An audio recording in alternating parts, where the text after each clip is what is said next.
Nice, okay, ich weiß nicht, wo das gelegen ist, aber es läuft jetzt. Hi, servus, grüß dich, hallo, wunderschönen guten Tag. Sorry für die kurze Stream-Unterbrechung, es war nicht so gewollt. Aber anscheinend spackt gerade OBS ein bisschen rum, weil man zuerst in YouTube-Stream startet und dann in Twitch-Stream. Wusste ich nicht, ist jetzt so. Muss ich später unbedingt im Manual sagen, falls der dann noch live ist, etc. Oder am Wochenende live gemacht. Dass er das vielleicht berücksichtigt. Wow. Hätte ich jetzt nicht gedacht, dass das so einen Unterschied macht. So, jetzt haben wir da schon wieder so eine Viertelstunde verblendet über dem Scheißdreck hier. Ist ja der Wahnsinn. So, jetzt haut's aber hin. Ah, schau hier. Ah, Marivis. Marivis jetzt kein Pokémon spielen. So, gehen jetzt. Hallo, nochmal. Sorry fürs Stream neu starten und Computer neu starten. Aber es ist anscheinend nicht an mir gelegen. Es war ein Problem von OBS. Weil es heute ein Update gekommen. Und jetzt mal anscheinend was durcheinander gehabt. Keine Ahnung. Auf alle Fälle spielen wir jetzt Pokémon Legend Arceus. Wer ist dabei? Hype Train? Hup, hup.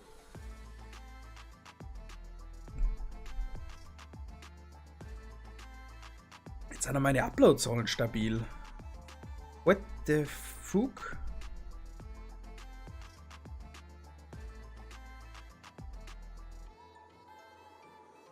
Ich habe keine Ahnung, solange es jetzt funktioniert, ist okay.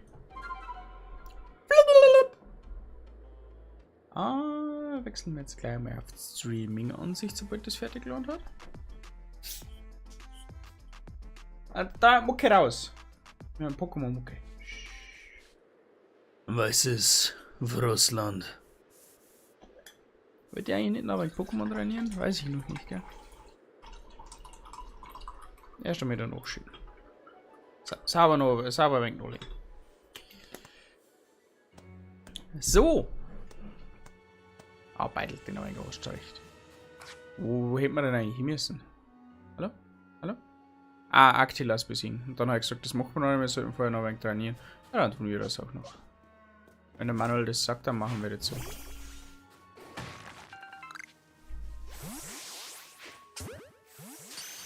Ja, das ist Schlüppleck. Schlüppleck. Schlüppleck. Schlurp. Ist das ein Raid-Boss Schlüppleck oder was ist das? Denn ist der ein normales Schlüppleck? Am Lörres. Nütze! Warum haut denn halt schon wieder alles hin? 1400 Erfahrungspunkte. Das ist aber nicht gut wenig.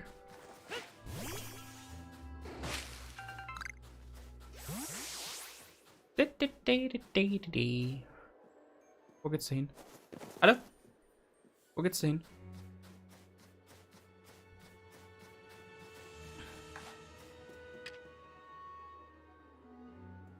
Du kannst mir gar nichts sehen. Du bist ein blind. Du bist ein Blindfisch. Sag dir, wie es ist. Kompletter Blindfisch.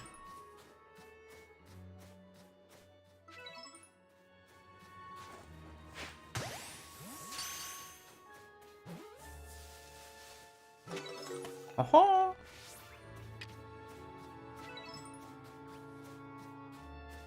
Du hast nichts mitgekriegt, du kennst dich nicht aus. Gib's Ruhe.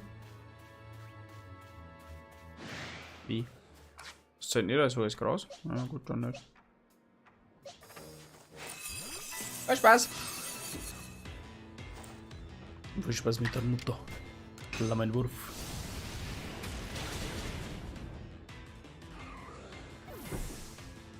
Jetzt muss ich das Heftchen von meiner Freundin noch schön wegräumen, weil das, wenn ich anschütte, da kriege ich dermaßen geschimpft. Weg. Weg. Ach, da gibt es Clownschiss. So.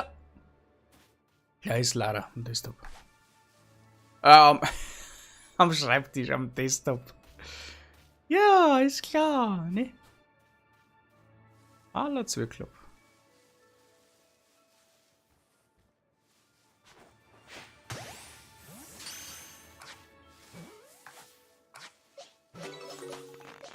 You gotta catch them all.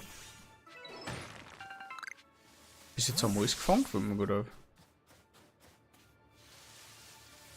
Gar nicht mal so schlecht, der Specht. Also, oh, hallo. Hallo, kleiner frierender Freund.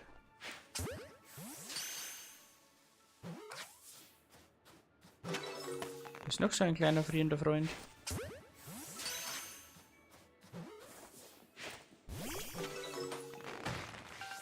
Nice. Aufträge erfüllen.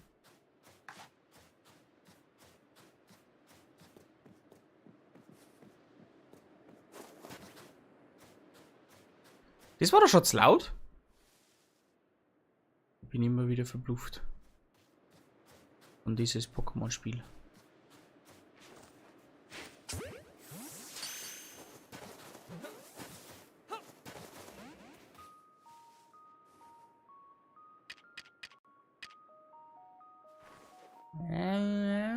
Hoppa. Ha! Sniper!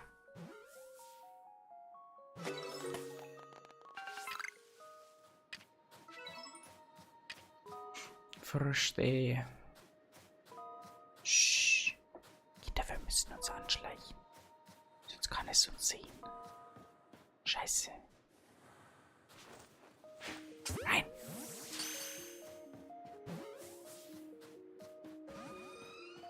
Es bricht natürlich aus. Warum denn auch nicht? So, jetzt aber. Ah! I gotta catch them all. Hoppala. Glanzstein. Kamerad. Das hätte ich gern fangen. Aber du stehst so geschissen. That's better. Das ist schlecht.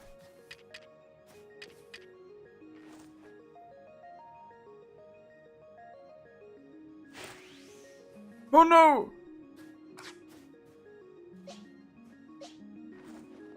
Was was dann besingen wir mal so aus? Ja.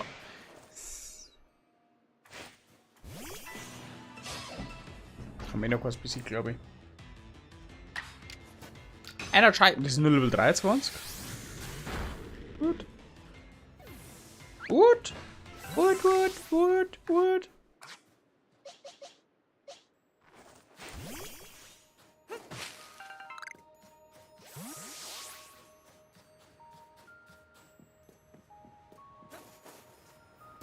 Was ist das? Oh Gott, die Schluft.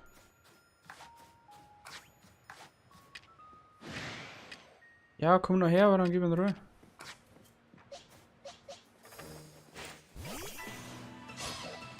Der Rainbow ist Knackrack.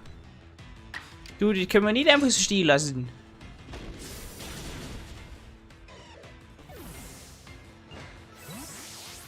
Ja, jetzt ist aufgestanden. Du Säckel.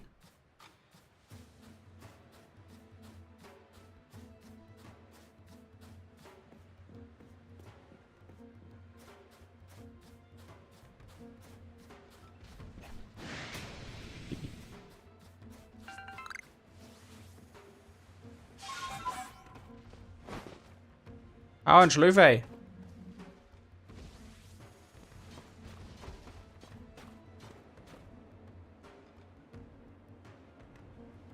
Hallo?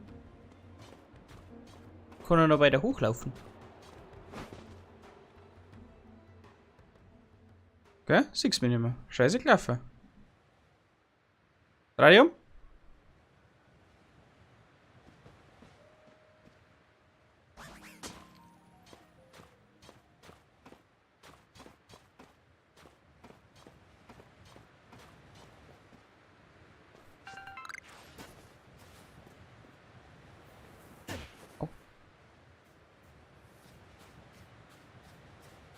Ich bin ein Raid-Boss. Ich bin ein Raid-Boss. Na na na na na na na na na. Na. Hau doch ab, Jesus Maria.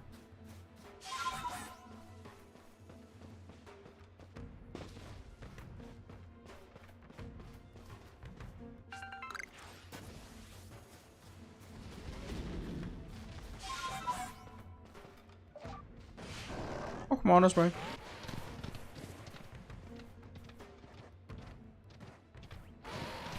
Der macht mir definitiv zu viel Geschieß. Oh. Geisterlicht. Da begeistere ich mich nicht.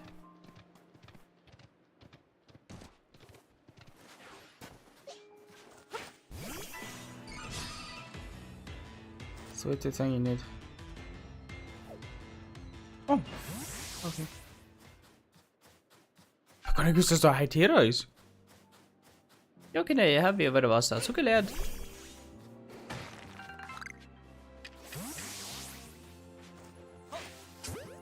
Ein paar für die Griffelfanger. Weil die sind sehr pflegeleicht.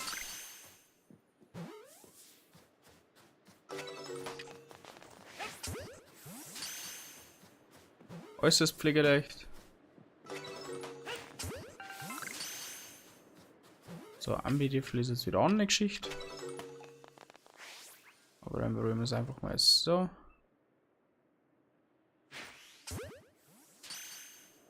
Wenn nicht, dann werden wir kämpfen.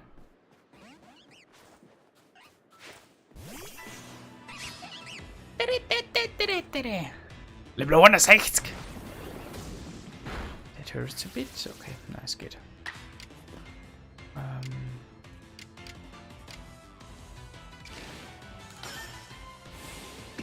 Hoffentlich trifft er.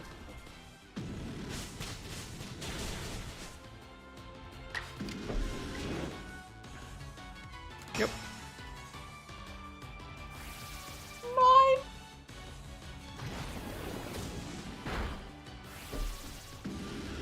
Können wir jetzt das gleiche nochmal machen? Nein. Das reicht. Würde ich sagen. Leistungssund. Achtara versus Finontor. Irnontor.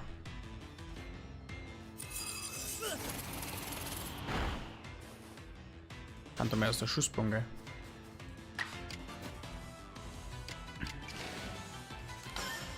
So, Finstaura, dann haben wir einen Special, einen Attack Drop. Weg, Attack. Offensivkraft bringt. Bringen wir Frostbrand. Dann gehen wir einfach normale Finstaura. Boom. Macht's gut, kein Schaden. Der leidet in einen nächsten Froster. Wie?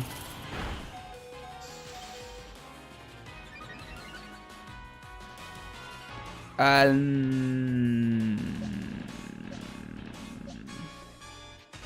glaube, ich muss wechseln.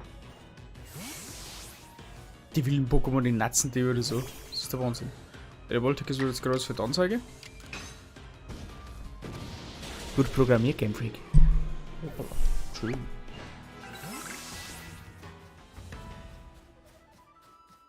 Blim, blim. Geh!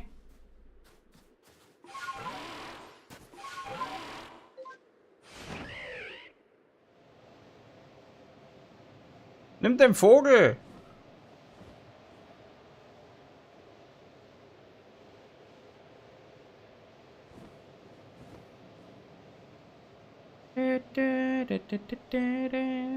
Sollen wir schon einen Weg zur Actilas machen? Ich weiß nicht. Auf der anderen Seite war es egal. Ist ziemlich stark nur. Schaut denn der Beutel aus? Reicht. War noch was craften?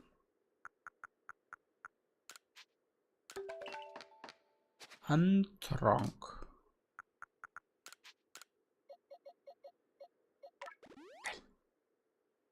Bei uns flippen Vögel drauf aus. Das ist der Wahnsinn. Haben wir denn noch EP-Bonbon ja, Mama. Leistungssand, Leistungskeys. Übertrank. Haben wir noch schnell nach Tara. Ich weiß nicht, wie der Endboss-Kampf ausschaut. Lass uns überraschen.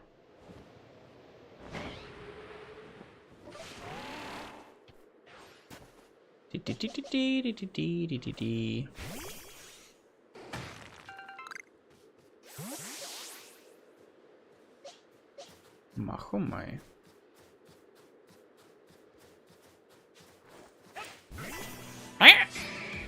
Sie geschickt?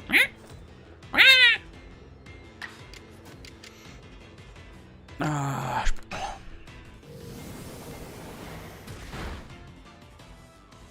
Actilas ist vom Typ Gestein Boden, wenn ich mich nicht vertue.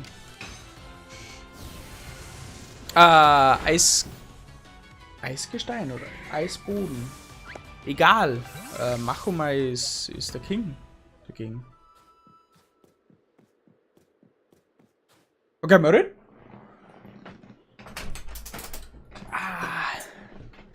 Wenn das nicht Mano ist. Es ist wirklich eine seltene Freude, anderen Menschen im weißen Frostland zu begegnen. Ich bin hier, um Maren die Schwertlinge zu bringen, die er bestellt hat. Doch dabei habe ich etwas Interessantes über Actilas aufgeschnappt. Bist du neugierig? Ja. Natürlich bist du das. Also, Actilas ist ja der 5. König der Hisui-Region. Das stimmt. Und er verfügt über gewaltige Kräfte. Ha! Ich habe gehört, dass es nicht nur Eisklumpen auf seine Gegner schleudert, sondern auch noch riesen Eiszapfen verschießt und Eiskristalle aus dem Boden emporheben. Klingt das nicht viel zu stark für ein einzelnes Pokémon? Übrigens soll Actilas früher bis zu 30 Meter hoch gewesen sein. Klingt das nicht viel zu groß für ein einzelnes Pokémon? Ha! Da habe ich einen Ratschlag für euch. Wenn man Schmetterlinge verputzt, zahlt sich danach das Muskeltraining besonders aus. Na schön, auf zum Kampffeld. Tja, ich hätte Actilas ja gern gesehen, aber das ist mir doch zu gefährlich und außerdem zu kalt. Ich empfehle mich. Ha. Tschüssi.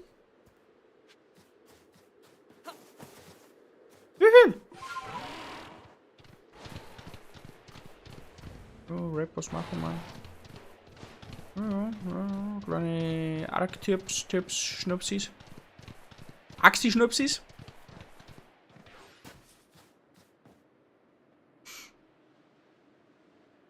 Chat! Was ist denn da mit Chat los? Das ist Start. Also, da wären wir. Die Stärke deines Willens hat triumphiert. Oder rührt deine Stärke vielleicht daher, dass du sowohl in der Welt der Menschen als auch in der Pokémon wandelst? Jedenfalls werde ich jetzt auf dem Perma-Eis Ruhegaben für dich anfertigen.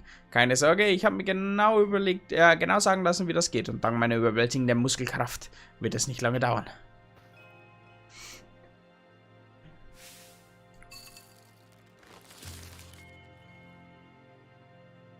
Sieh her und staune. Wenn du Actilas nun besänftigen willst, dann schreite voran. Aber sei gewarnt, Actilas schleudert Eisklumpen durch die Luft. Wenn du also den Hauch einer Chance haben willst, es zu besänftigen, denke daran auszuweichen, um dich zu schützen. Ich bin bereit. Ich bin bereit, wie ich es noch nie war in meinem Leben.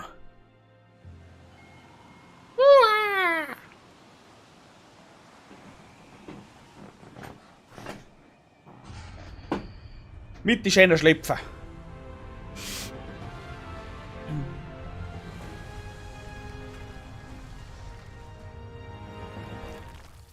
Ups.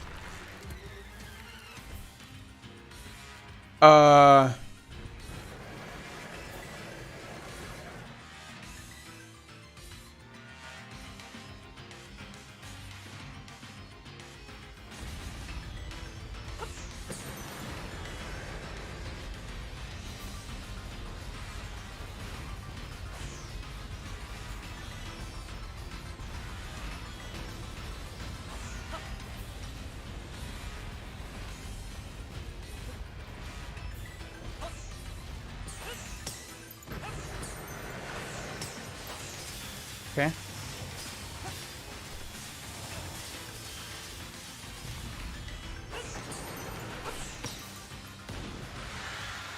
Wow! Hallo! Hallo, ich würde dann gerne ausweichen.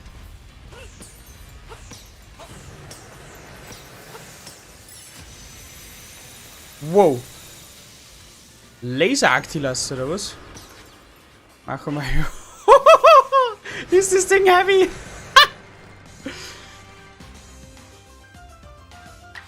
Nahkampf! Gib ihm! Es überlebt den Nahkampf. Das ist nicht gut.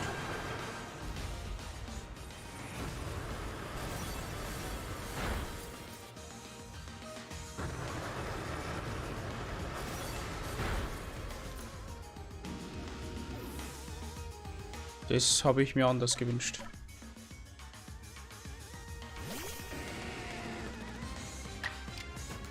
Flammenwurf noch.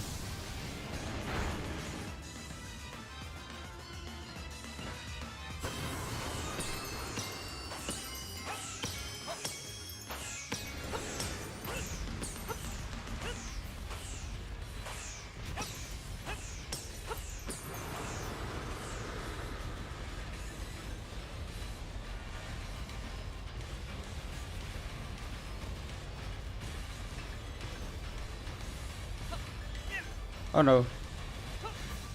Oh no.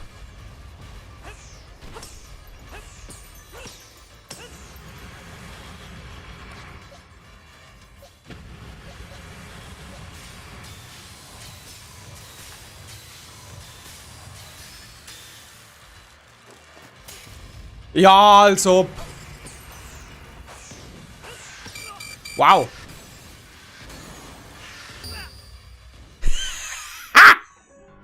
Das Ding ist wie AMG. Alles klar, Stößchen. Ja, Sigi.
So. Wenn ich etwas gelernt habe, dann, dass ein Kraft-Nahkampf ausreicht.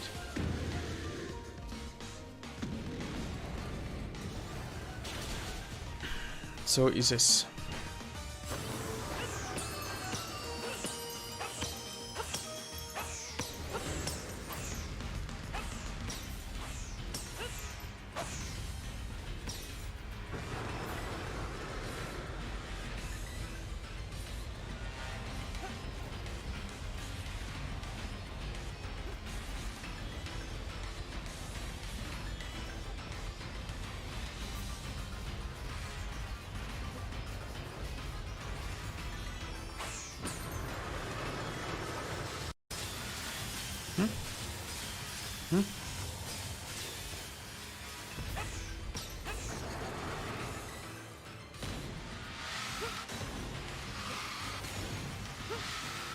Oh, die flinkt dann auch noch.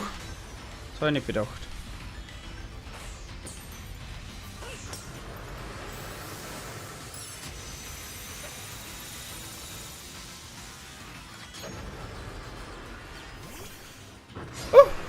Okay, das System ist aber das gleiche. Ach, komm mal.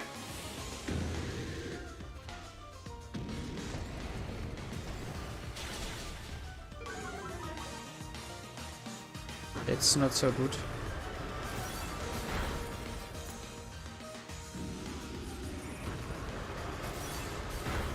Okay, zumindest habe ich dann Tanupto als Secret. Eisenschweife, Levoltic war das effektiv. Tangolus sauber mit den Eisattacken ist ja Tangolus. Na.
So schnell. So schnell kann ich gar nicht ausweichen.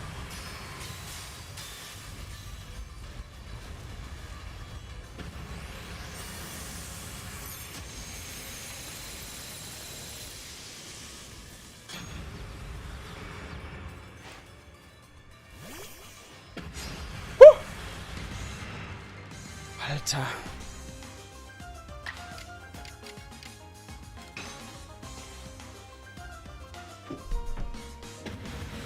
Ein Stück Scheiße.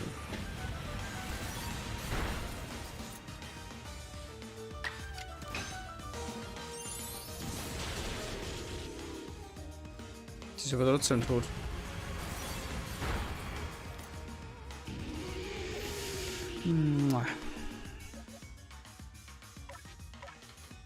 Dann wir los.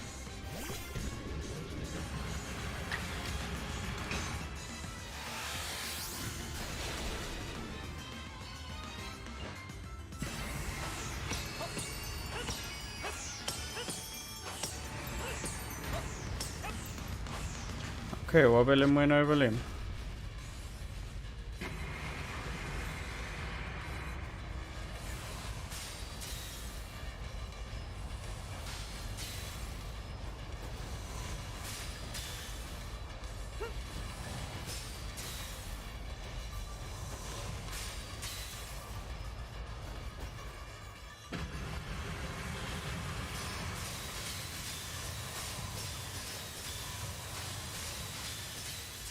Aha.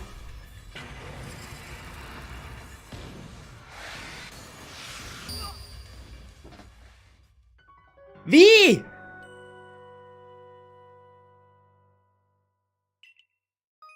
Wie?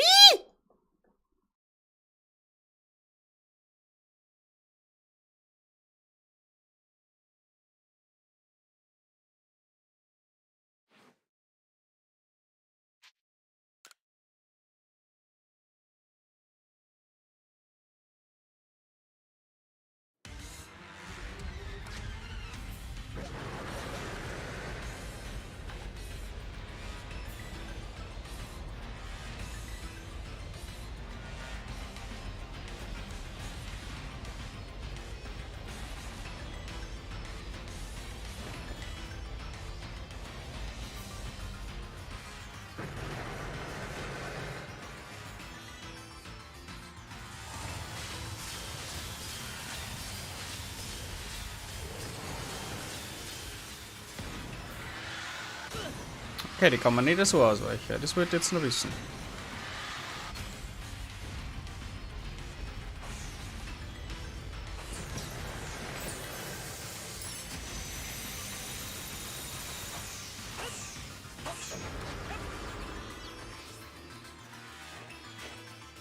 Wir Freude! Ach, die Weg.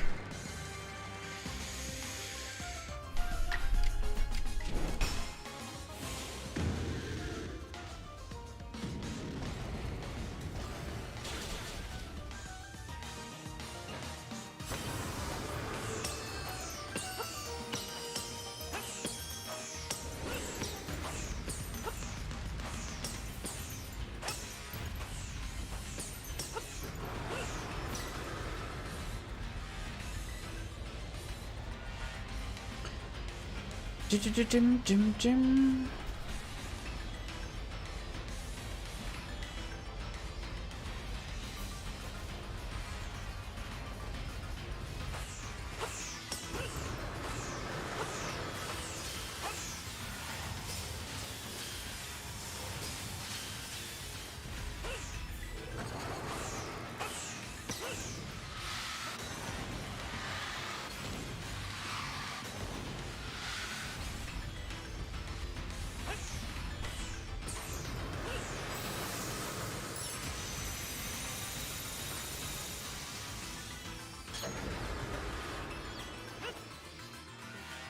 Wirf! Boah!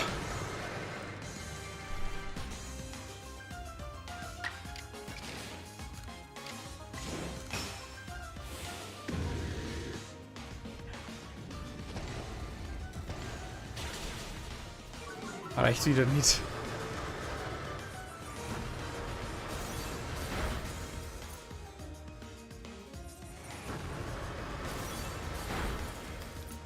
Egal.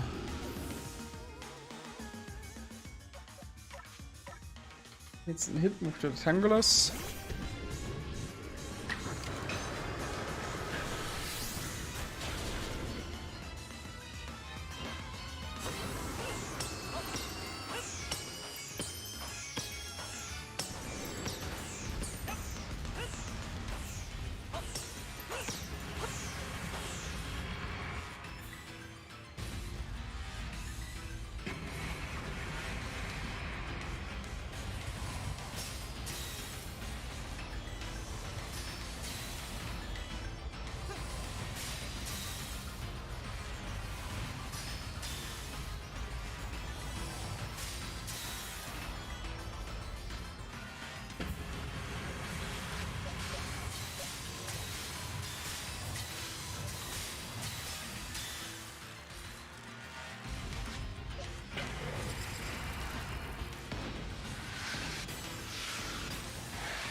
Boah! Alter Butzi.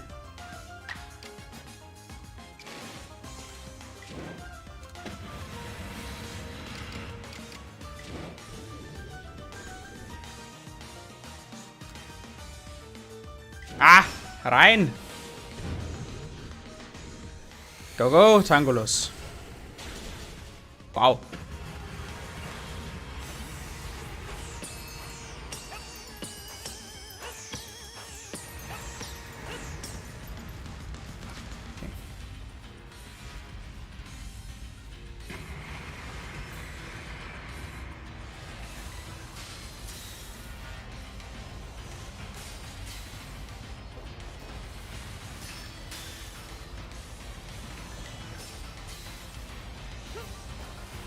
Mit der Position kann ich mich recht gut aus ihm raushalten.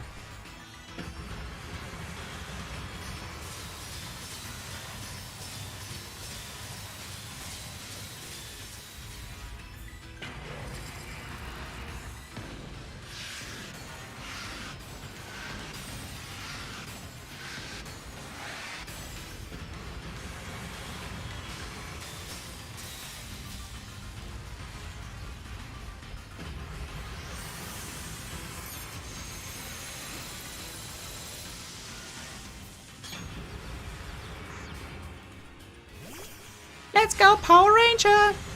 So, Tangulus! Do you freaking thing! Tangelos ist weg! Oder so.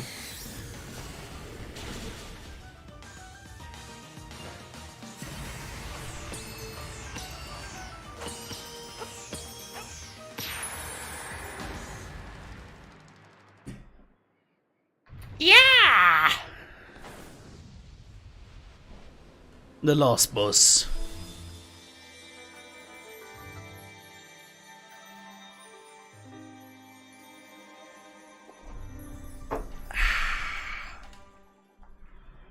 Alter Vater, bist du ein Riesenteil.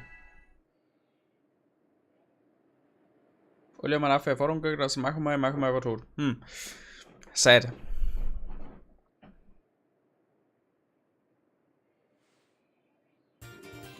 Frosttafel von Actilos.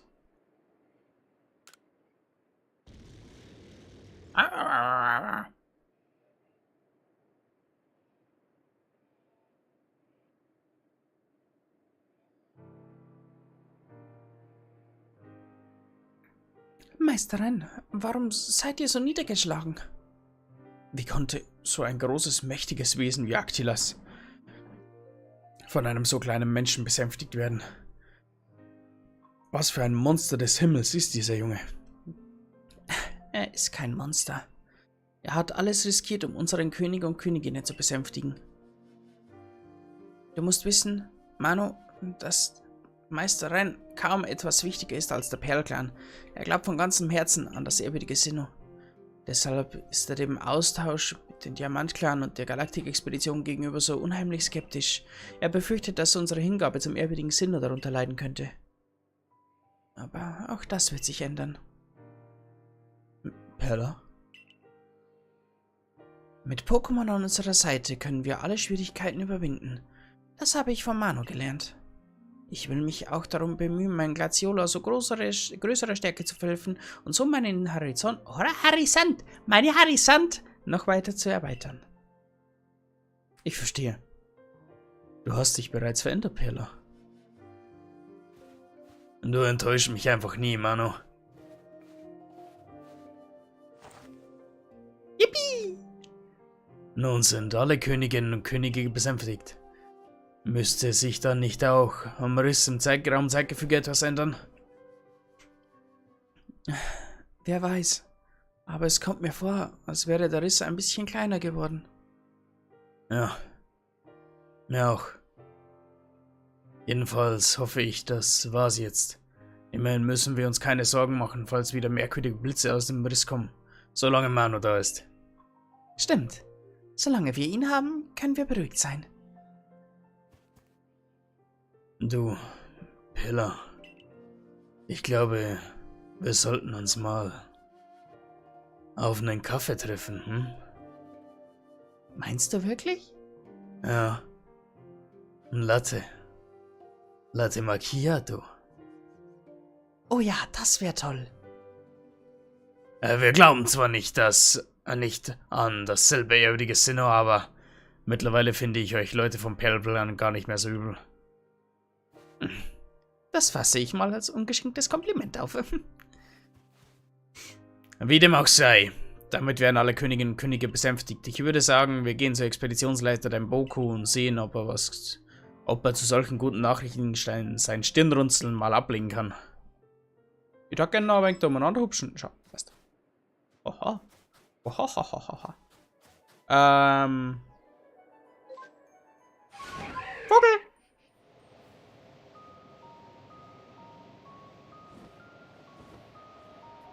Da hinten ist das Dorf, aber was ist das denn? Das ist der Boss.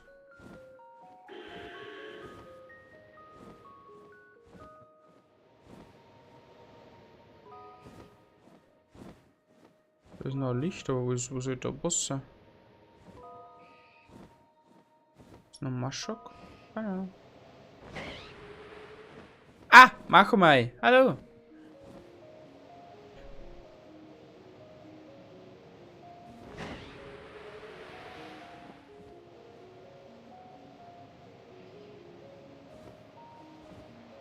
Hallo? Ist hier jemand? Da ist die eine Höhle.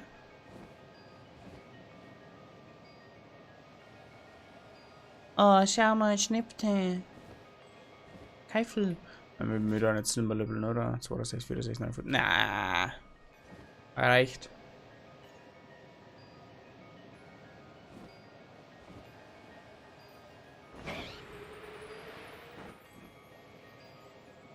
Vogel!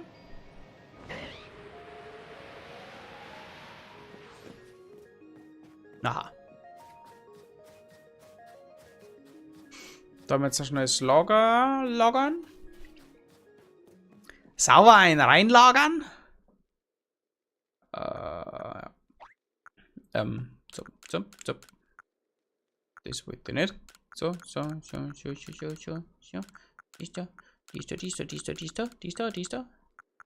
da. Dann bitte einmal Tasche sortieren. Und einmal Lagerkiste sortieren. Wunderbärchen, Schokomaus. Du hast 19 Pokémon gefangen. Ja, das ist der Hulderfrei wie aber. Erst 12.000 Money in der Bank.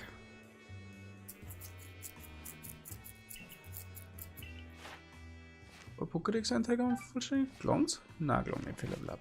Alle Block 3. Impressive! Du hast es tatsächlich aktiviert, dass den König Sniffle. Den kann ich der Pokédex.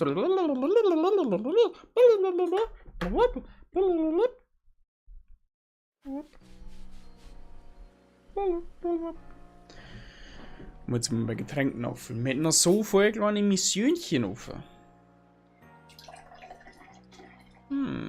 machen wir noch der Hauptstory. Hauptstory? Hauptstory! Oh, jetzt ist es aber ganz schön schnell dunkel draußen geworden, du. Bei uns meldet der deutsche Wetterdienst für die nächsten Tage ziemlich ungemütlich. Nicht nur ungemütlich. Ungewöhnliche Schuhe, schwere Rüstung. Ungewöhnliche Schuhe nehme.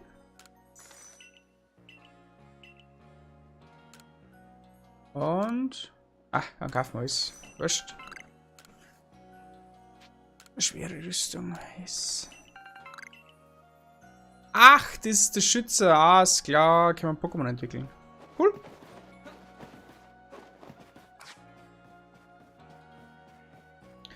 Ich hab mal, das war ein Item. Und ein Bärchen. Mir noch so viele Sachen in der Hand liegen.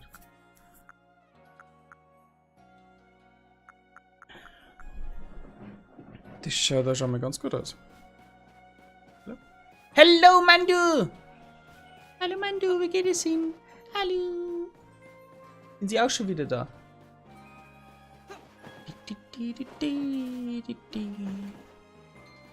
Also der Pokémon eigentlich schon wieder entwickelt? Ja, jetzt sind dein Bauko und sagen wir ihm, dass wir den letzten Boss besiegt haben. Ha! Der wird sich frei. Chica. Schon wieder so viele Missionen. Ah, ich brauche keine Taschenerweiterung mehr gelangt dabei. Dankeschön, Freddy. Woanders mal.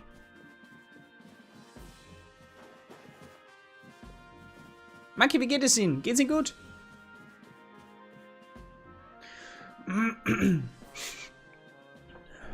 Mal, er werde die doofe Stimme ausbackeln. Backeln! Manuel!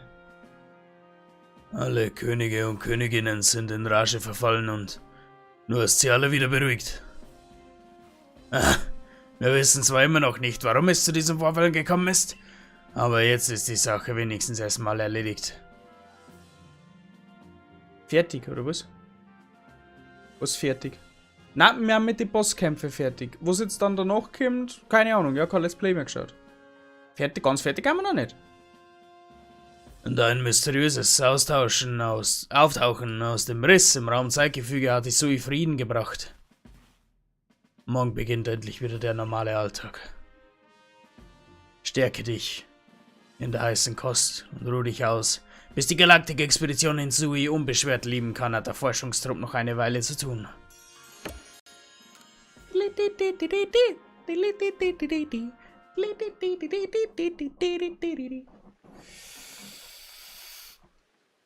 Ja.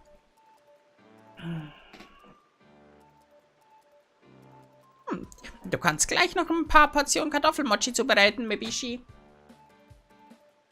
Ich gehe jetzt dann tanzen. Oh Mann, du habt ihr unter der Woche auch schon Tanzunterricht. Ich dachte, ihr habt es nur am Sonntag.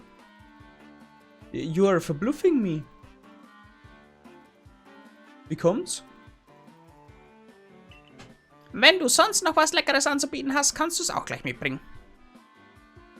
Ja, Mobishi. Muss aber sauber einkucheln. Durch das Besänftigen aller Königinnen und Könige können wir eine große Gefahr abwenden.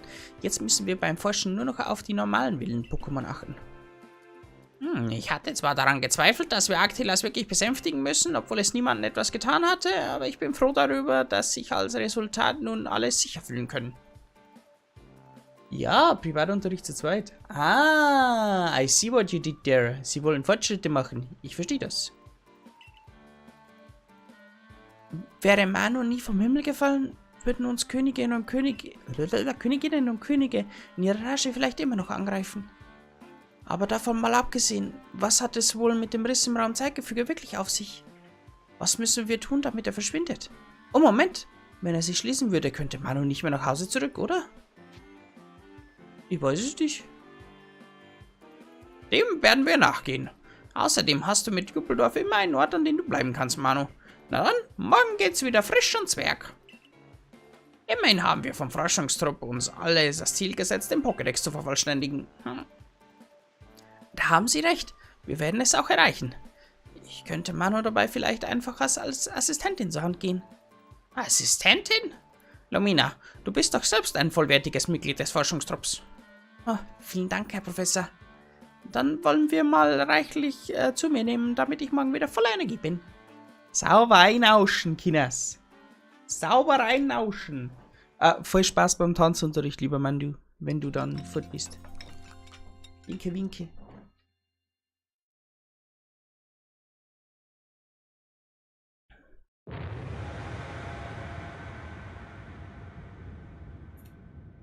Was geht hier vor sich?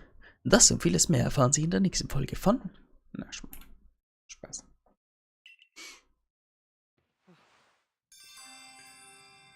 Das Unheil. Yo, Motherfucker!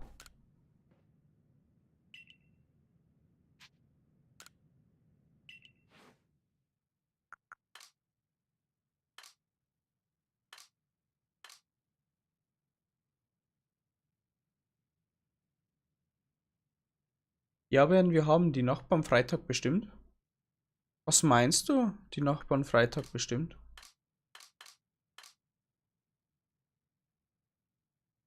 Ja, werden wir haben die Nachbarn Freitag bestimmt. Warum? Was ist Freitag? Habt ihr Privatstunden zu Hause?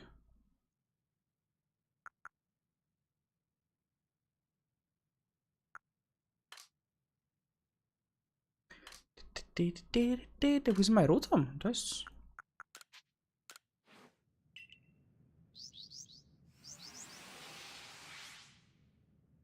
Die Nachbarn freut es bestimmt. Ah, ihr habt zu Hause dann Privatunterricht. I understand that.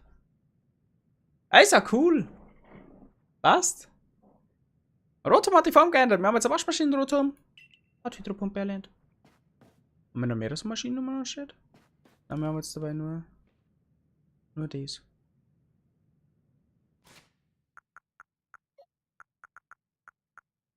Aber wir müssen dann noch ein bisschen craften. Das hätten wir jetzt da drin auch erkannt. Ah, bin ich ein Hollei.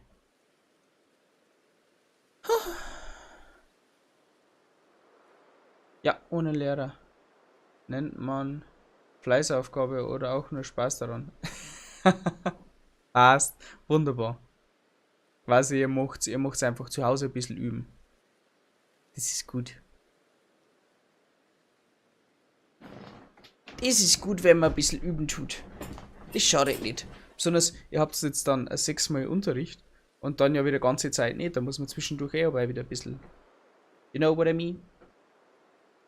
Manu.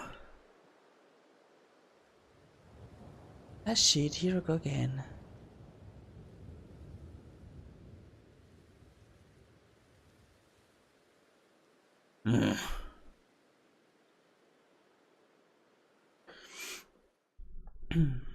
Wir haben das ehrwürdige Sinnoh verärgert. Oh dear, oh dear. Aus dem Riss im Raumzeitgefüge strömt eine unfassbare Energie und der Himmel hat sich rot gefärbt. Ich habe eine Nachricht vom Expeditionsleiter. Du sollst augenblicklich zu ihm kommen. Oh, scheiße. Oh, verdammt, die haben eine schwere Hose geschissen. Goddammit. Das kann kein gutes Zeichen sein. Der Himmel sieht ominös aus, ja sehr ominös sogar. Du hast nach mir gerufen? Möchtest du die Besänftigung aller Könige und Königinnen besprechen? Nicht ganz. Auf uns wartet gerade eine wesentlich. Und was kommt eigentlich nach Pokémon? Jetzt ist er vor allem auf Twitch. Manuel, du machst mich fertig. Hi. Was kommt eigentlich nach Pokémon? Weiß ich noch nicht. Keine Ahnung, ob ihr Singleplayer, Let's Play anfangen, ob ich einfach ein Spiel auf das, wo ich Bock habe. Aber das wird dann erst der Fall sein, wenn ich in der neuen Wohnung bin. Und bis dahin kann ich mir noch ein bisschen was überlegen. Genau. Oder bis dahin überlege ich mir noch was. Aber ich schätze, dass wir mal was anderes machen. Aber mal gucken was. Nicht ganz. Auf uns wartet gerade eine wesentlich dringlichere Aufgabe. Just in der Nacht, nachdem Mano aus dem Riss gefallen kam, schossen seltsame Blitze aus dem Himmel, die Axantor in Rage versetzen. Aus meiner Sicht liegt es nahe, dass zwischen dem Jungen und dem Blitzen ein Zusammenhang besteht. Oder? Warte mal. Jetzt ist er böse. Okay, bin gespannt. Ja, und hier erst? Ich habe nämlich noch nichts. Wer oder was bist du wirklich, Mano? Pokémon-Forscher. Ja, deine Aufgabe erfüllst du gewissenhaft. Doch, das ändert nichts daran, dass deine Herkunft ein Rätsel bleibt. Wenn du aus dem seltsamen... Okay, ich wünsche dir noch viel Spaß, falls wir uns verpassen. Okay, ebenso. Bussi geht raus. Viel Spaß mit Tati und so weiter. Wenn du aus demselben Riss gekommen bist wie diese Blitze, musst du etwas mit der Rage der Königin und Königin zusammen... Blablabla. Wolltest du mir unser Vertrauen erschleichen, indem du sie besänftigst? Doch wozu? Was führst du als nächstes im Schilde? Du Monster! Denboku, was? Er führt gar nichts im Schilde. Wie kommst du nur darauf? Oh, ich muss dringend mehr Husch gehabt da.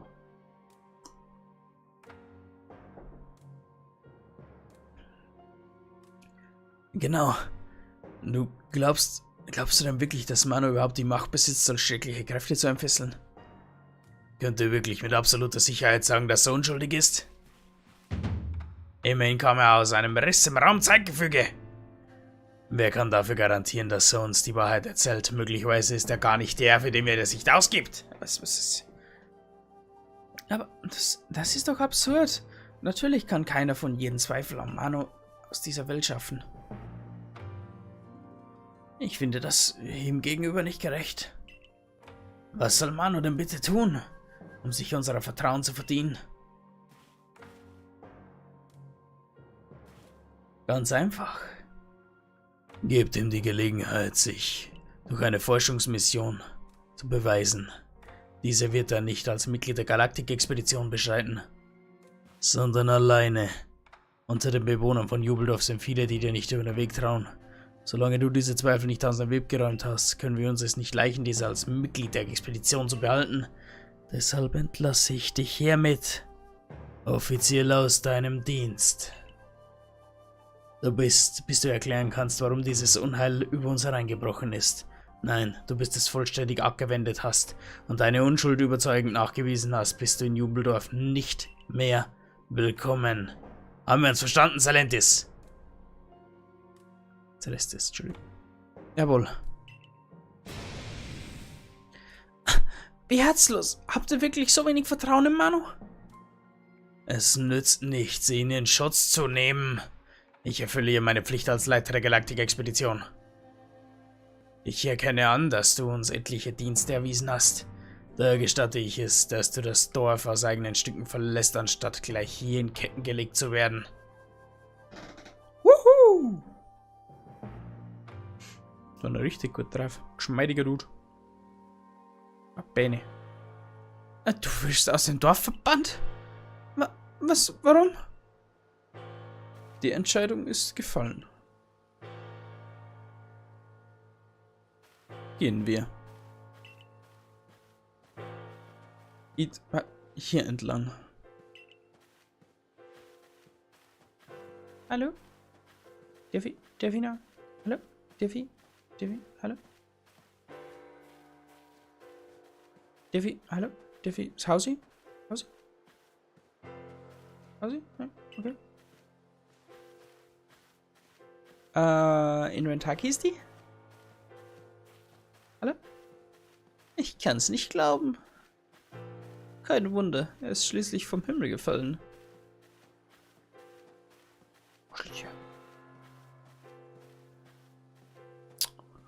Hier entlang.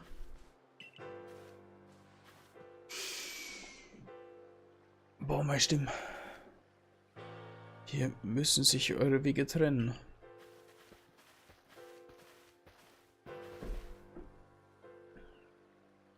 Ich weiß. Aber ich bin dafür verantwortlich, dass er in den Forschungstrupp aufgenommen wurde. Daher will ich ihn persönlich zur Graslandbasis eskortieren und seine Verbannung sicherstellen. Ich möchte ihn auch begleiten. Ich natürlich auch. Na schön, ich gestatte es. Ihr seid also zur Graslandbasis unterwegs. Ich wünsche euch eine sichere Reise. Ciao, Darius. See you later. Überführt.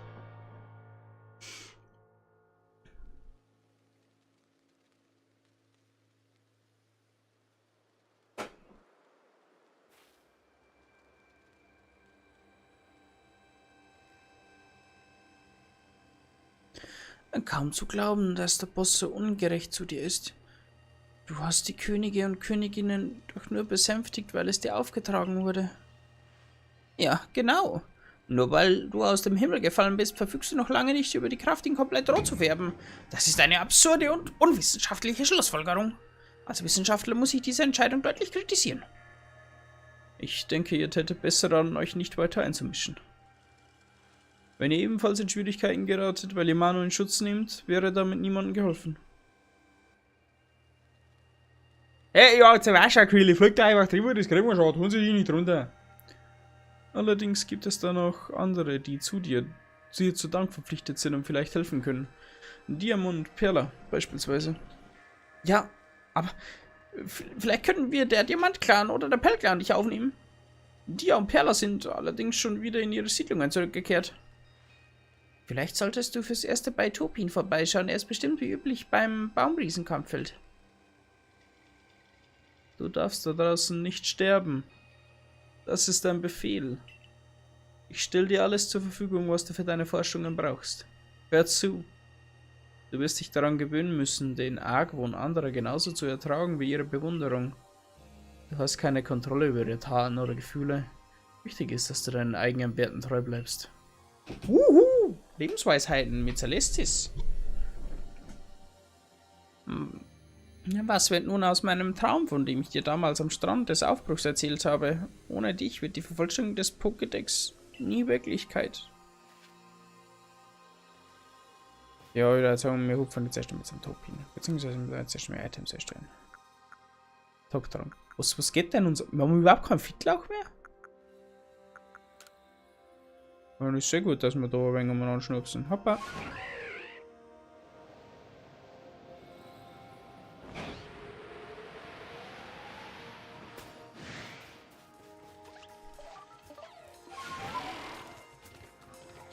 Da liegt ein mehrer Fittlauch rum.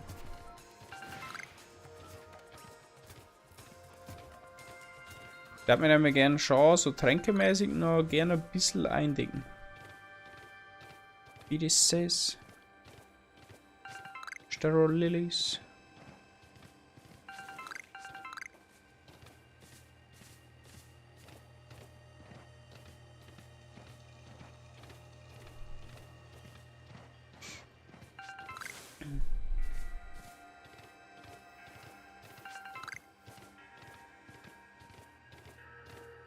Evolay. So überlegen wir, was da ist.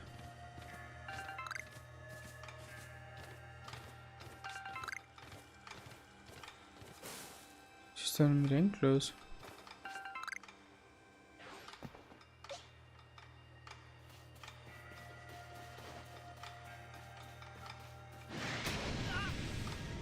Und schon lange braucht, oder?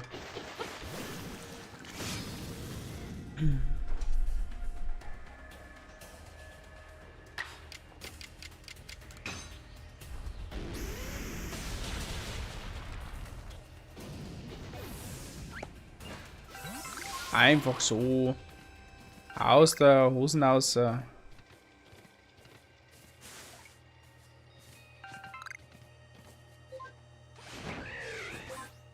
Gib mal meinen Kranich. Der rennt wollen wir nämlich noch nicht.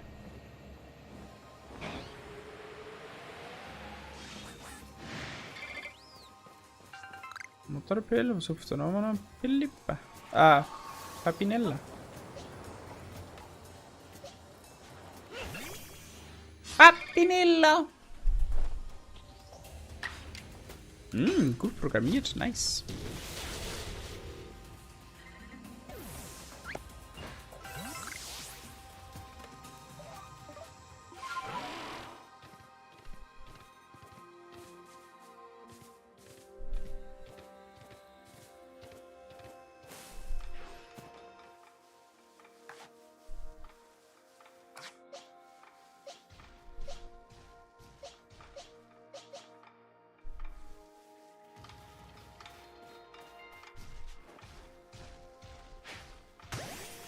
So, hat sie geschreckt.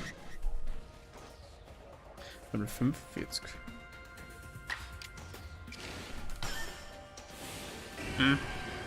Let's have a look. Das ist sehr gut.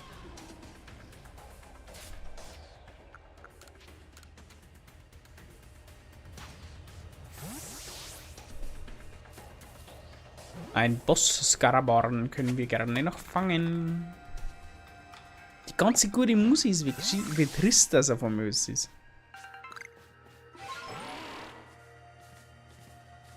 Sehr, ja.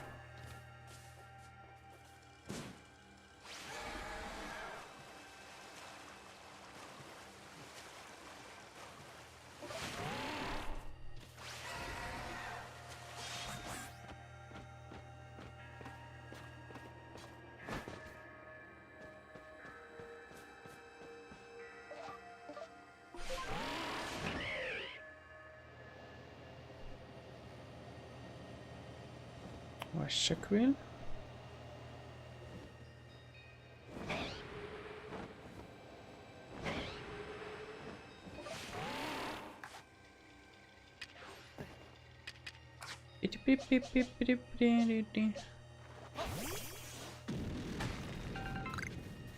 Es ist schon sehr einnehmende Stimmung jetzt.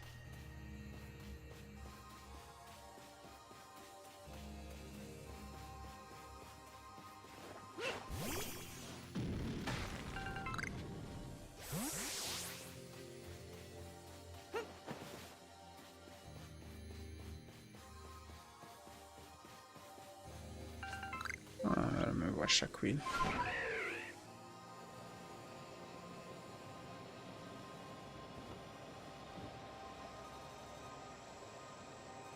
Georg, Great Boss. Da ist eine Höhle.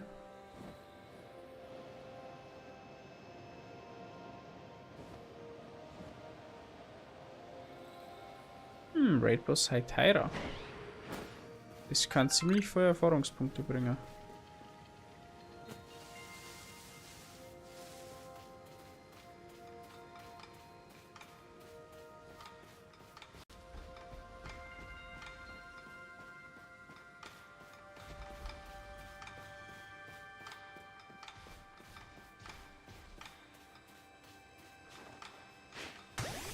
So, wird überrumpelt.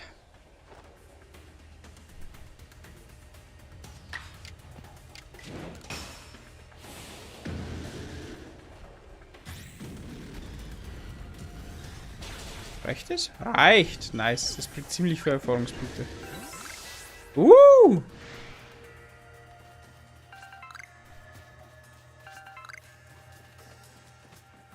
Die Lauch nehmen wir natürlich mit.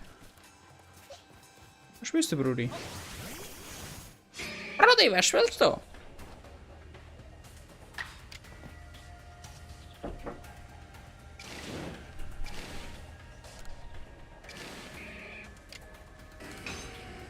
Kellner. Hoppala. Entschuldigung, ich habe mich selbst verbrannt. Was ist da rum noch?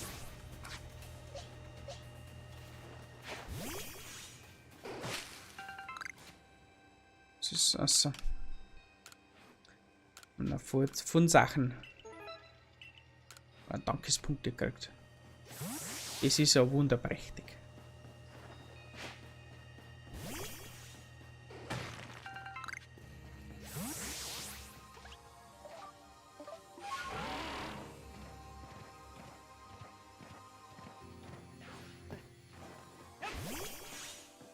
Was gibt's da noch?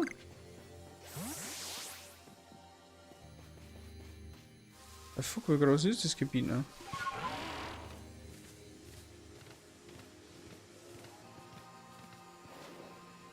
Da ist der Wasserfall. Ah, I see what you did there.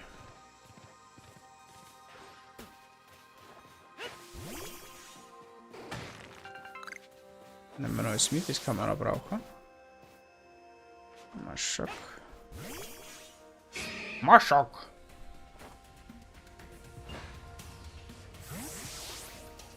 Das bin ich.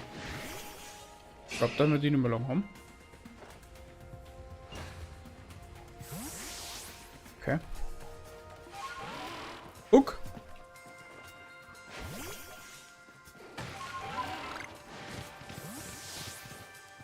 Hier geht's nicht weiter.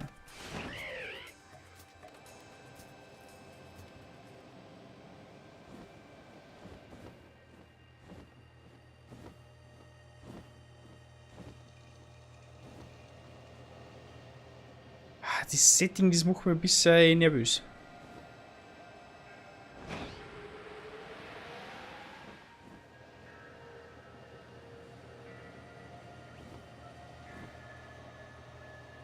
Sicher. Sicher haben wir auch noch nicht so viel gefunden.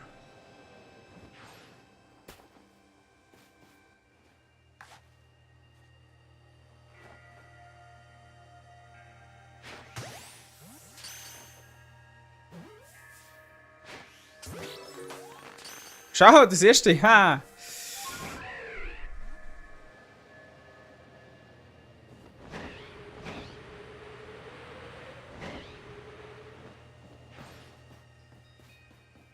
So. Torpe! Torpe, jede Pizza zum Stellen. Was? Was?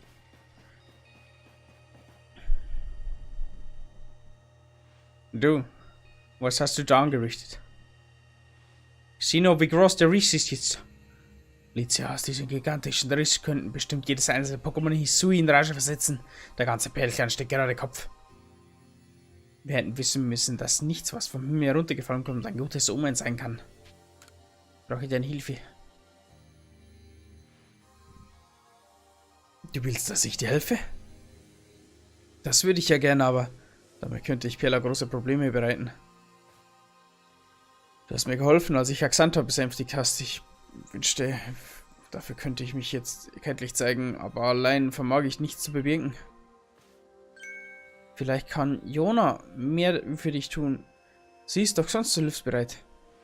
Du findest sie vermutlich an der Felsenbrücke. Dieser Ort scheint sie voller Erinnerungen zu stecken.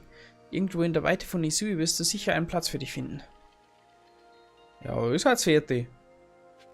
Hauen wir Juli aus. Und das waren wir gerade.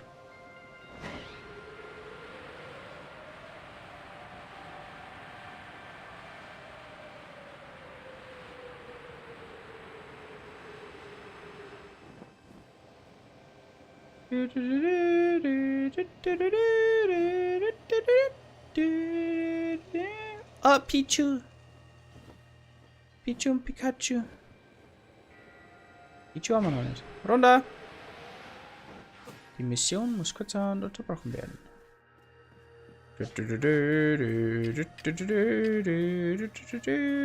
Ein Pichu. Ein Pikachu. Was weiß ich nicht, Schuh.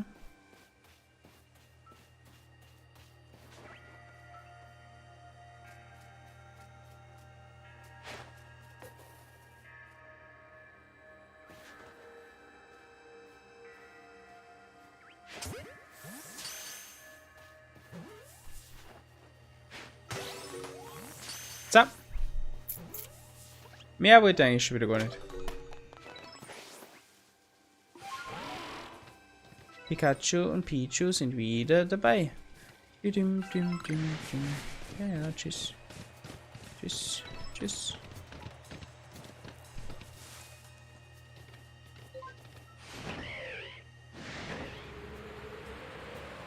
Hui!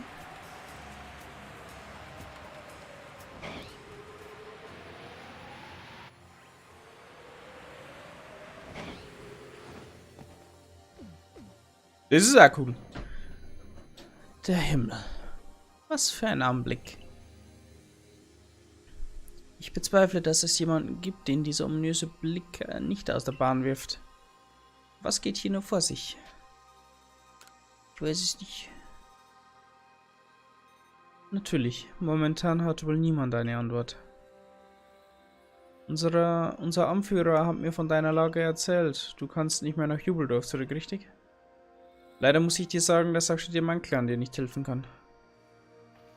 Wenn wir das tun würden, wäre uns der Unmut der Galaktik-Expedition sicher. Du würdest doch selbst nicht wollen, dass es zu Streit zwischen uns und der Expedition kommt, habe ich recht? So gern ich denjenigen helfen würde, der sich den Respekt Dametiers verdient hat. Es geht gerade einfach nicht, verzeih mir. Doch verlier nicht die Hoffnung, die Zeit wird alle Probleme lösen. Du hast dein Schicksal bisher immer selbst geschmiedet und wirst es auch weiterhin tun.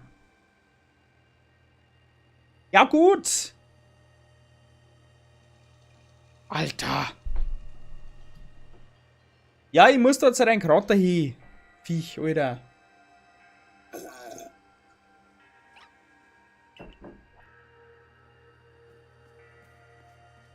Oh.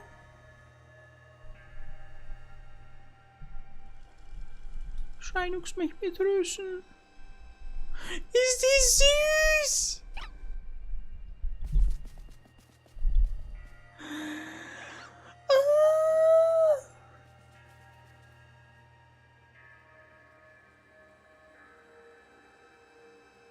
Mit unseren Brüdern haben wir aber schon stylisch aus. Wer kommt jetzt? Der Bootsfahrer? Na. Du scheinst rätselhafte Ereignisse ja förmlich anzuziehen. Hallo Manu. Ich hab dich schon überall gesucht. Fast dachte ich, ich hätte meinen liebsten Kunden verloren. Ich weiß über dich und deine unglückliche Situation Bescheid. Ein guter Händler ist immer auf dem neuesten Stand. Wie es aussieht, werden dir der Perlclan und der Diamantclan keine Zuflucht gewähren. In der Galaktik-Expedition bist du natürlich erst recht nicht willkommen. Aber keine Sorge. Es gibt Teile der Hyssü-Region, die selbst deine Leute noch nie zu Gesicht bekommen haben. Ich weiß genau, wo du unterkommen kannst. Überlass das nur mir. Kraterberg. Wer will wir denn? Da wären wir. Nicht das Neueste vom Neuesten, aber fürs Erste musst du dich damit begnügen.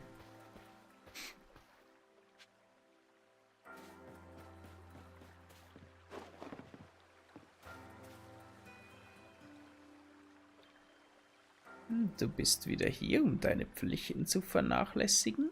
Nicht einmal der Himmel sich rot färbt, lässt du von deinem Marotten ab. Guten Tag, Fräulein Kogita. Heute bin ich hier, um etwas über die Mythen und Legenden Hissuis zu lernen. Kogita begnügt.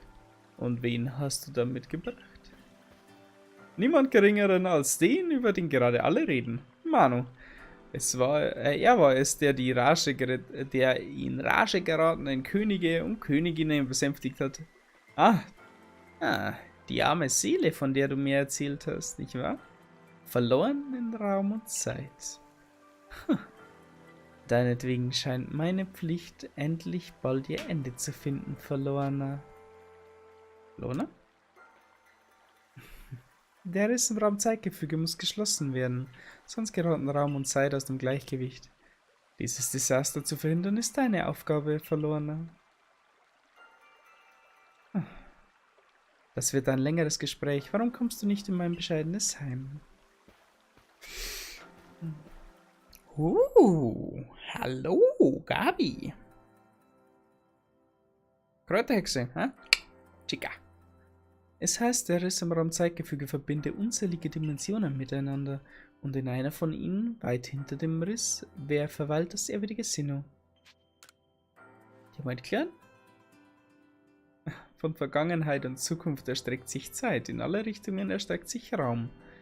Unser Weg von der Gegenwart in die Zukunft, das ist die unendliche Achse der Zeit. Und was sich in allen Räumen um uns herum ausbreitet, ist der Raum. Du verstehst, oder? Allein durch die Einheit von Raum und Zeit kann unser Universum bestehen. Was nützt es also, so wie der Diamantclan und Perlclan, nur jeweils einen der Aspekte zu verehren? Sie gehören zusammen. Möglicherweise ist diese Angelegenheit für dich leichter zu durchschauen, da du aus einem anderen Zeitalter kommst. Ich würde jetzt gerne erklären, was du zu tun hast, also hör gut zu. In Raum und Zeit Verlorener. In Hisui gibt es 3 Seen. Den See der Wahrheit, den See der Kühnheit und den See der Stärke. In jedem von ihnen wohnt ein Pokémon, das einen Aspekt des Geistes verkörpert. Stell dich ihren Prüfungen, wenn du sie bestehst, erhältst du von jedem von ihnen eine Gabe, die du zu den Nebelruinen bringen musst. Dort solltest du im Besitz der roten Kette kommen. Sie soll es vermögen, die Welten zu verbinden. Die Welten zu verbinden, sagen sie? Was soll das heißen? Sie schließt also nicht den Riss? Spar dir deine zweifelnden Blicke. Ich weiß nur, was in alten Geschichten dazu gesagt wird. Es steht mir nicht zu, darüber zu urteilen, ob sie wahr sind oder nicht. Ich habe einzig und allein die Pflicht, sie ihrem Wortlaut gemäß zu überliefern. Wenn sich jemand schuldig gemacht hat, dann sind meine Vorfahren, die mir die Bürde aufgetragen haben, diese Legende weiterzugeben. Aber wie dem auch sei. Jetzt kenne ich deine Aufgabe. Wirst du sie annehmen? Jetzt kennst du deine Aufgabe. Ja, Siggi! Ab, sch. Mein Handy leid.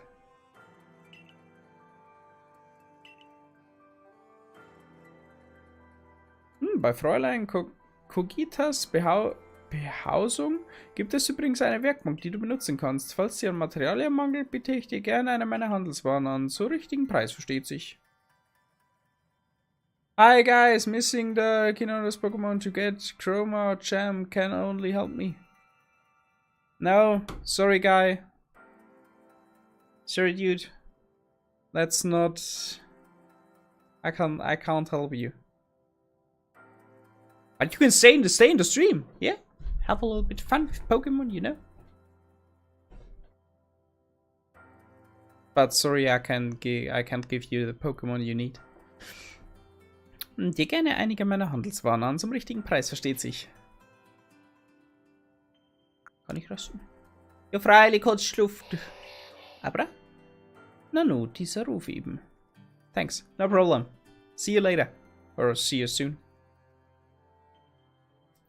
Na nu, dieser Ruf eben. Hat sich etwa ein Pokémon hier verwirrt? Kümmert euch bitte drum.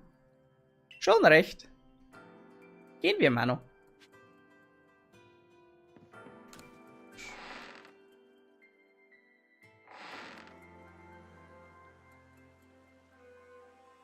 Oh. Ein Abra? Von wo hast du dich denn hier teleportiert?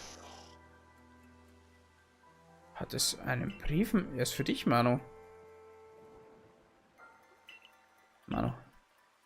Du kannst mein Pokémon nutzen, um auf deine Welt auf der Weide zuzugreifen.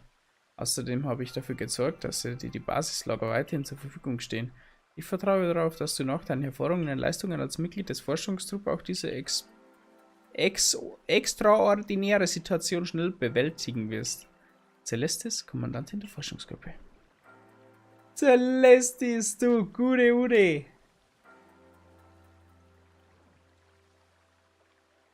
Na schön. Dann solltest du dich jetzt wohl auf den Weg zu den 3 Seen machen. Bin mir sicher, dass eine Menge harter Arbeit vor uns liegt. Vielleicht findest du ja jemanden, der dir dabei helfen kann. Der Händler steht wie immer mit klugem Rat und Tat zur Seite, wie ich sehe. Fürs Erste ist es mir gelungen, meinem Clan zu beruhigen. Die Wächter behalten die Königinnen und Könige im Auge, doch sie scheinen nichts Ungewöhnliches festgestellt zu haben. Die Lage ist noch einigermaßen entspannt. Trotzdem kann ich nicht an die große Glocke hängen, dass ich dir helfe. Uns öffentlich dem Willen der Expeditionsleiter der Mboko zu widersetzen, würde die Beziehung zwischen den Clans und der Galaktik-Expedition zerrütten. Um die Sache kurz zu machen, wir haben uns entschieden, dir heimlich zu helfen. Damit wir nicht viel Aufmerksamkeit erregen, musst du dir allerdings einen von uns aussuchen. Auch wenn ziemlich klar ist, wer das sein sollte. Sorry, Piella. Diam war schon aber ein sympathischer Dude. Natürlich willst du mich. Immerhin hat dieser gut aussehende Mann hier dir die Elysiumflöte geschenkt, auf der du jetzt so fleißig Melodien spielst. Ja. Gute Wahl. Du kannst dich auf mich verlassen. Und wer übrig bleibt, tut was? Das klingt ja, als wäre ich nur ein Überbleibsel. Ich werde mich dem Expeditionsleiter Demboko auf die Fersen helfen. Wenn ich jemanden umstimmen kann, dann ja wohl ich. Ah, natürlich. Dann sollten wir keine Zeit verlieren und gemeinsam zum See aufbrechen. Auf dem Weg dorthin kann ich alles Wichtige klären. Erklären. Aber welchen See meinst du? In Hisui gibt es 3 große Seen. Wie auch immer. Lass uns jetzt keine Zeit verlieren. Wir müssen sofort aufbrechen. Den Rest entscheiden wir später. Allerdings sollen wir nicht zusammen gesehen werden. Ich mache mich alleine auf den Weg zu unserem Treffpunkt. Ich vertraue darauf, dass du Manu keinen Ärger machst, Diam.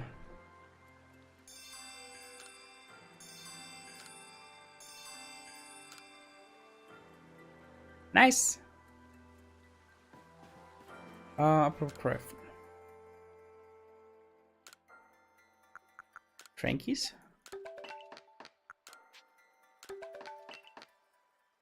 Noch ein Super Tranky?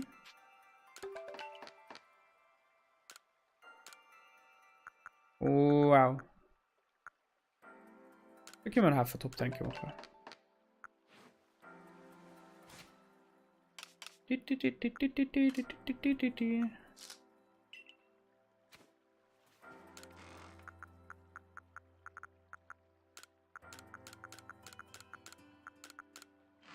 So.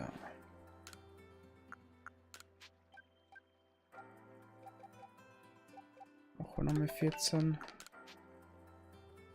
Machen wir einen. Also wie geht. Dann passt's. Kann man da sitzen? Ein antikes Teeservice. Kommen wir jetzt bei dir als Kaffee, Judy? Okay. Okay, alles klar. Wir können uns quasi... Okay, alles klar. Okay, alles klar. Hab's vergönnt.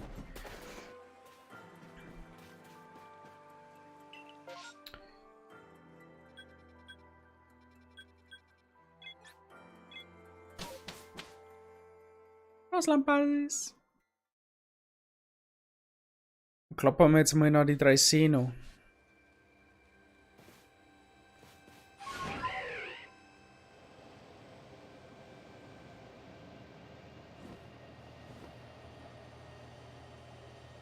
Ah, die Stimmung. Böse.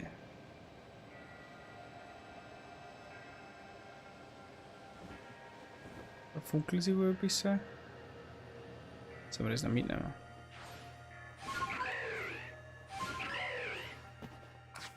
Wenn es da schon wie funkelt, muss ich es mitnehmen. So. Ja, damit.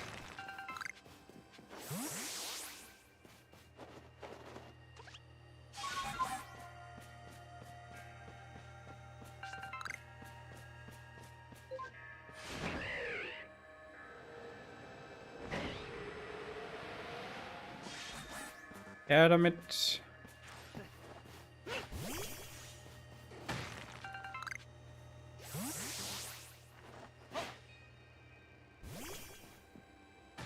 Oh, Ricard. Das ist auch nochmal.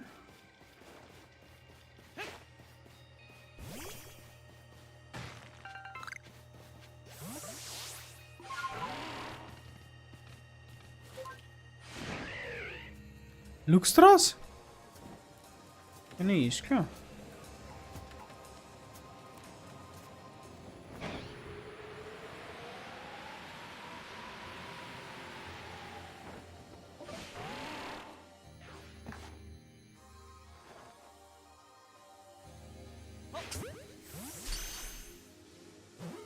Ah, mein Feind hat schon laufen.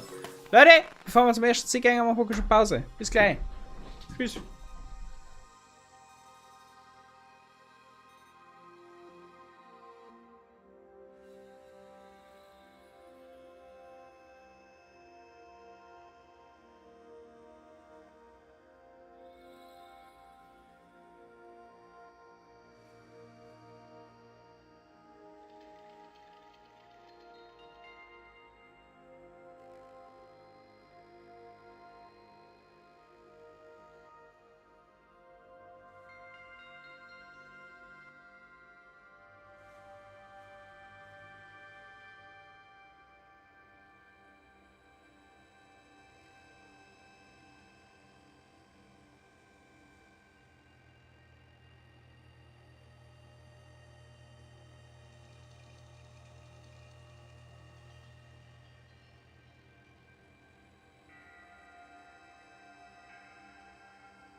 Hallo, ich bin schon wieder da.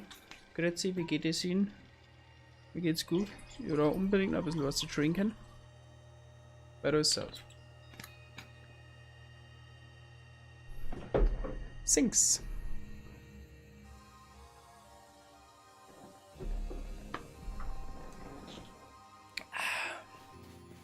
So. Weiter.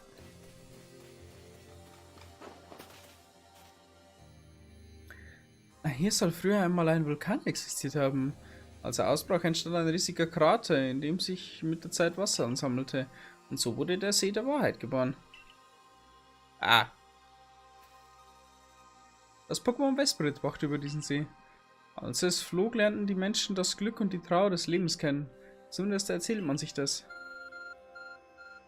Pipcha.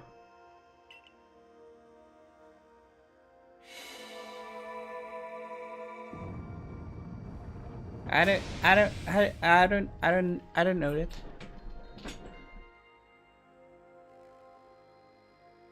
Aber was?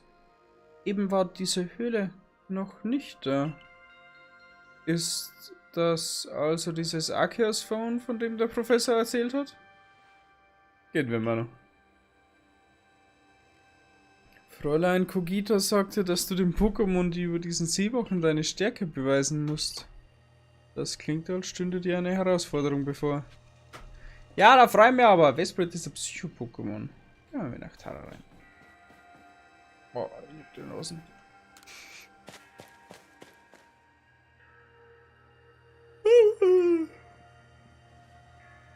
Dieser Ort ist unbeschreiblich. Viscogon.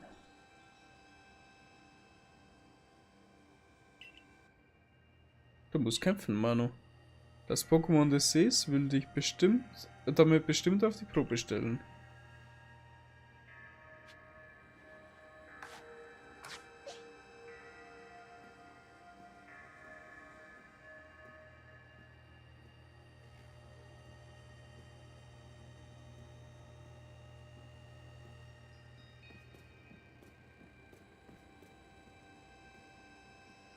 Rumschlecken?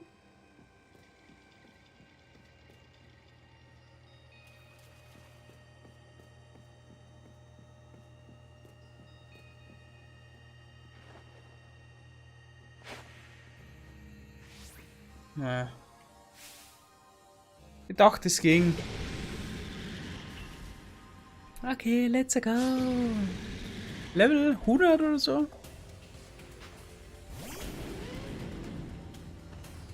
Okay, ist gut.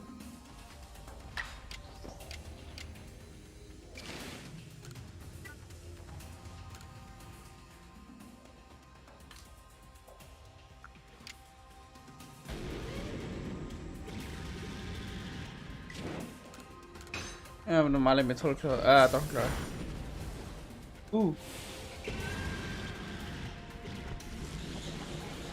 Refug was? Defensivkraft wieder wird. Auch okay.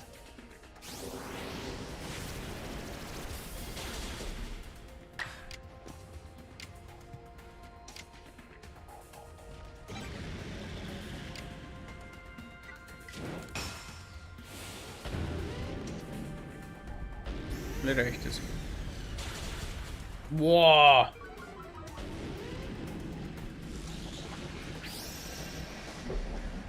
Es gibt noch mehr Drachenpuls und ich bin tot.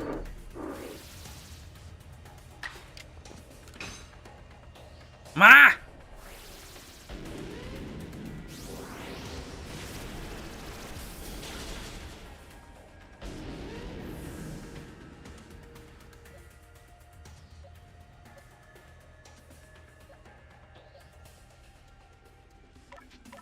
Es war Stahl, ne?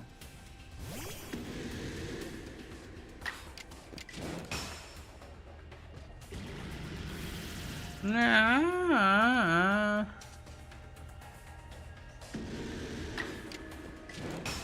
Komm bitte. Ah, komm schon.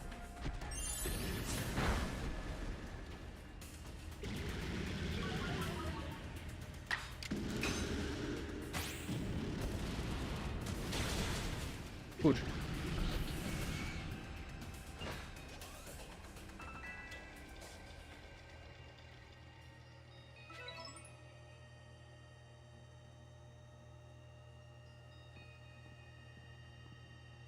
Du hast es geschafft.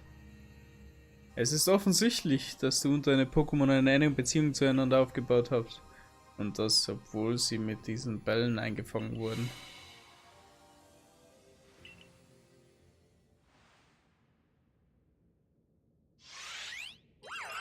Whisperit!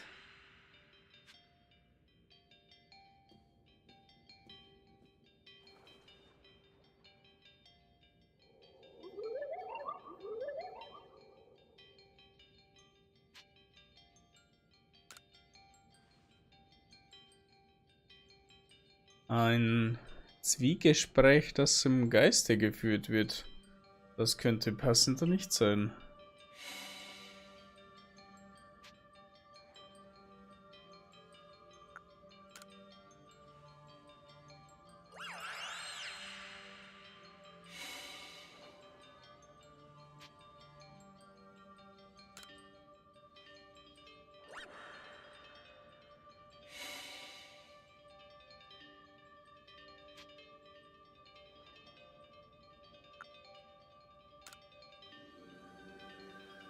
Aha, die Welt ist groß.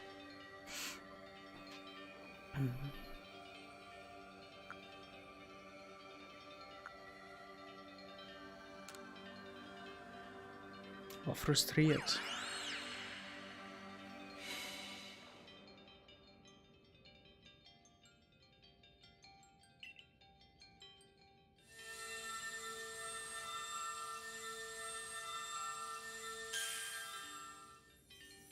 Fragment. Vesperitfeder. Ah.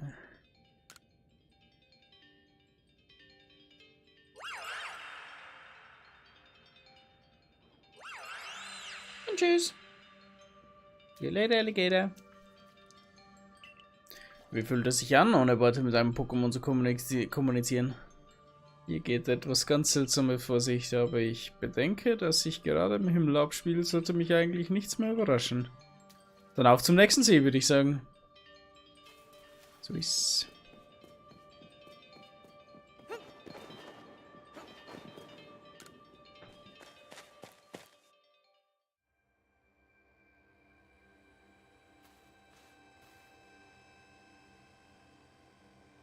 Wie es aussieht, hattest du Erfolg, Manu.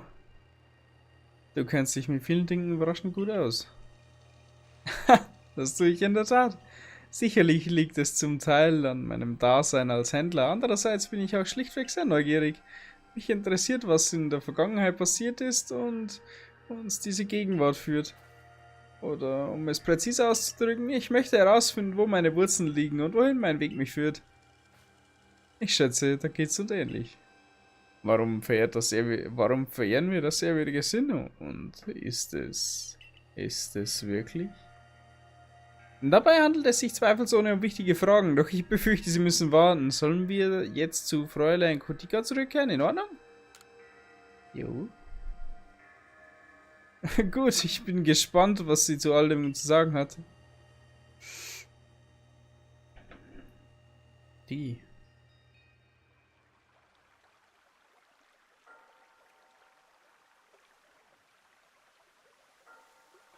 Oh, ist das etwa eine Vesperit-Feder? Die alten Überlieferungen sind also wahr. Das bedeutet, dass die rote Kette ebenfalls existieren muss. Ich komme nicht mehr mit. Diese Pokémon verkörpern unseren Geist und der Gegenstand, den sie geben, soll irgendwelche Welten binden und dadurch soll die momentane Situation ausgelöst werden. Warum denn? Wie? Warum? Deine Zweifel zeigen, dass du nicht auf den Kopf gefallen bist. Du bist nicht umsonst Oberhaupt. Ohne unseren Geist wäre uns überhaupt nicht bewusst, dass der Riss größer wird und die Welt womöglich zu Ende geht. Man könnte andersherum auch sagen, dass die Welt nur existiert, weil wir durch unseren Geist in der Lage sind, Raum und Zeit wahrzunehmen. Die rote Kette ist sozusagen ein Instrument, mit dem wir die Welt richtig sehen können. Ich verstehe es immer noch nicht. So sind Legenden nun mal. Sie erzählen uns die Welt auf unnachahmliche Weise. Das bringt uns dazu, selbst mehr nachzudenken über das ehrwürdige Sinn und über die Welt, in der wir leben. Ja, genau. Legenden sind schon was Feines. Nun gut, jetzt müssen wir alles nur noch zweimal wiederholen, um den Besitz der roten Kette zu gelangen. Du klingst so selbstgefällig für jemanden, der selbst nicht viel beizutragen hat, oder trifft unbekümmert es besser. Du hast dich ihnen doch nur angeschlossen, um deine Gier nach alten Ruinen zu befriedigen. Jo. Gucken wir mal wieder fit. Sollen wir noch etwas herstellen? Ah, kann man zu der 6 machen. Passt.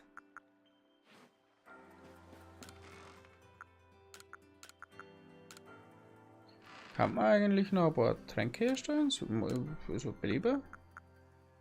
Ich glaube nicht. Weiter geht's! 1, 2 Stück kommen noch.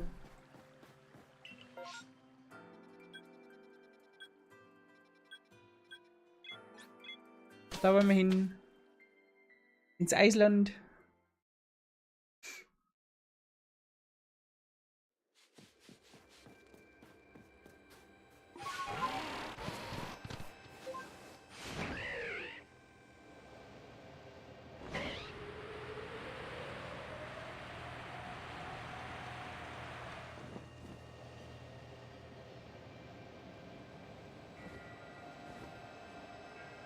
Ich fliege, fliege, fliege, fliege im Brauseschritt.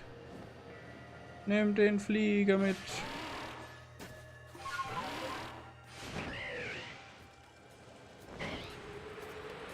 Schneller, Caroline, schneller.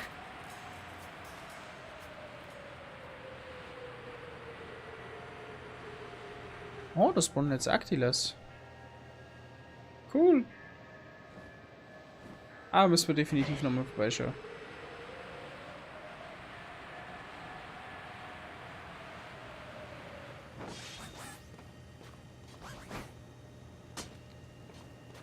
Nicht loslassen, das war Fehler.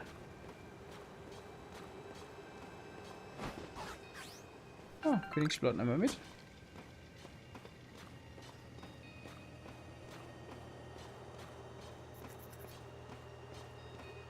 Nehmen wir mit.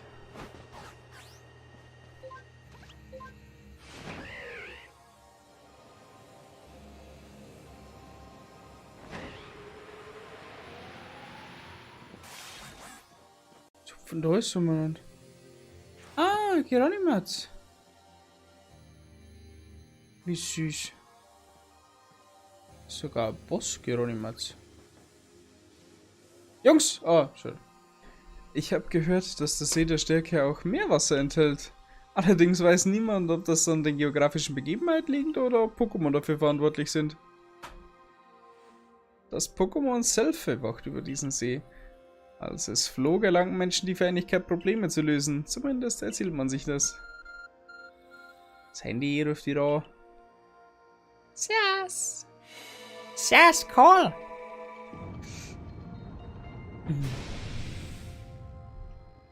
Der neue Buff über den ersten Mal, gell? Das ist wirklich ein erstaunliches Gerät. Diese Höhle ist einfach wie aus dem Nichts erschienen. Gehen wir rein, Mano. Jedes Pokémon des Sees scheint von einem anderen Pokémon bewacht zu werden. Sei vorsichtig. Ja, das macht ja nichts. Komm ja, da gehen wir hin. Da machen wir gar nichts. Dann wollen wir mal sehen, was uns erwartet. Ein Pokémon mit einer bedrohlichen Aura erwartet dich. Sarak. Leider kann ich dir keine hilfreichen Tipps geben, Mano. Sei vorsichtig, ja? Geh wieder mit Knackrack.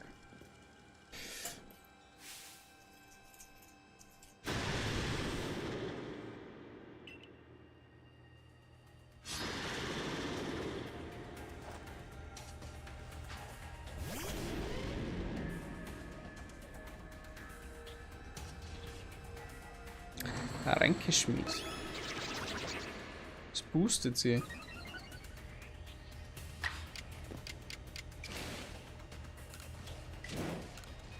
Dunkelgraue.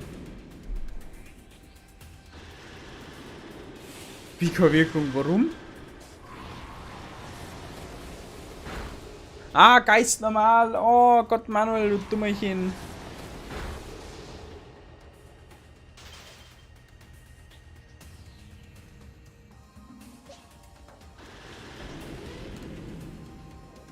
Bin dumm.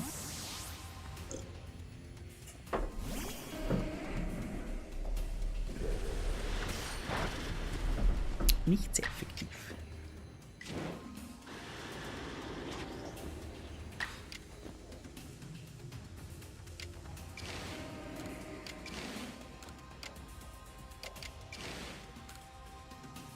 Ja, geht auch gut. Booste noch meine Offensivwerte. Und defensiv. Nice. Du machst gar nichts mehr. Du hältst deinen Schnauz.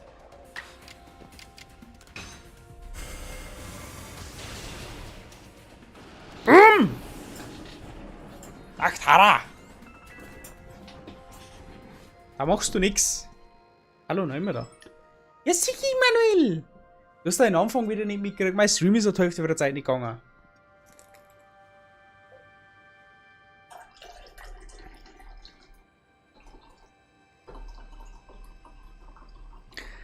Dance, everybody! Dance, dance, dance! Ich wusste, du würdest es schaffen, Manu. Warum ist meine Stimme auf einmal wieder so tief? Ich glaube, ich habe wieder sehr viel getrunken. Danke. Na, war beschäftigt. Ja, ja! Du Strizi.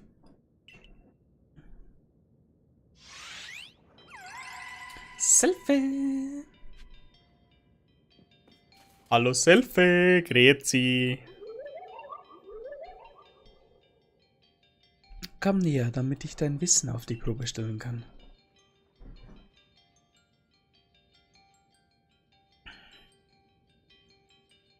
Vadribi, Zubat, Inkognito, Magneton, Zwirklop. Wie viele Augen hat jedes von ihnen? Gib eine Antwort der Reihe nach.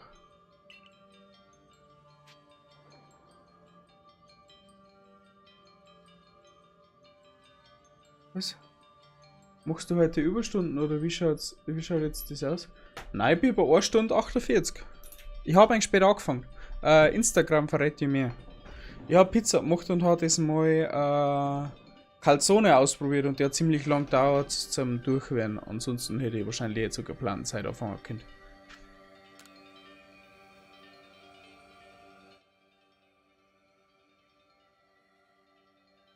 Vadribi.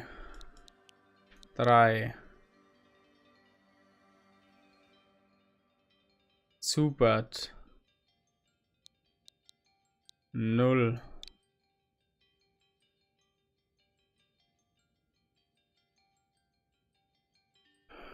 Inkognito. Magneton. Zwirklop.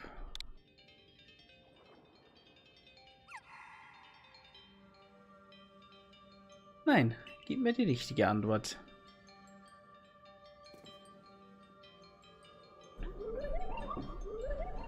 Nochmal. Avadribi hat 3.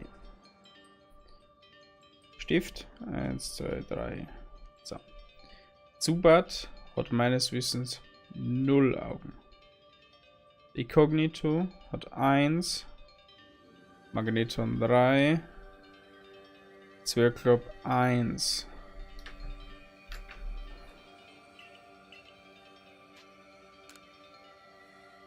Aha. 3, 0, 1, 3, 1.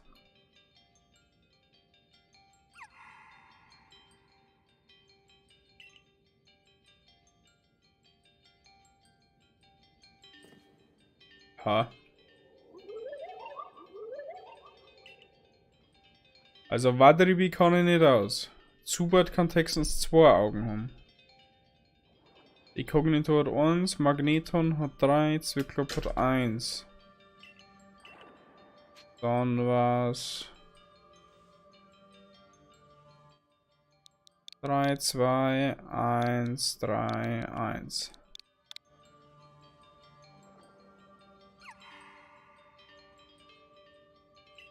Hä? Leck mich doch, du kleiner Saftsack. Zubat, Augen. Keine Augen. 0. Wadri.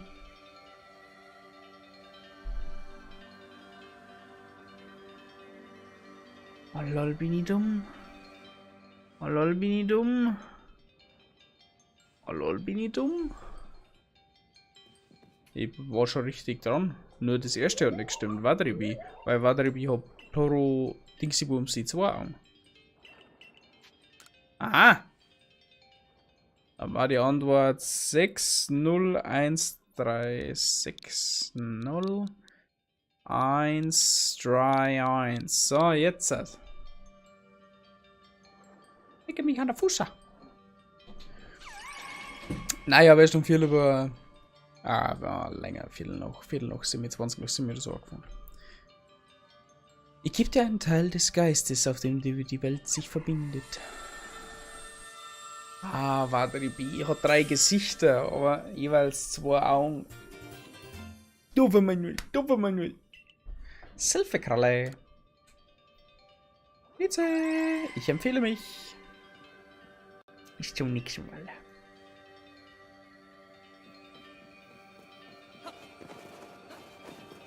So, und in See der Stärke machen wir auf der Kleinen.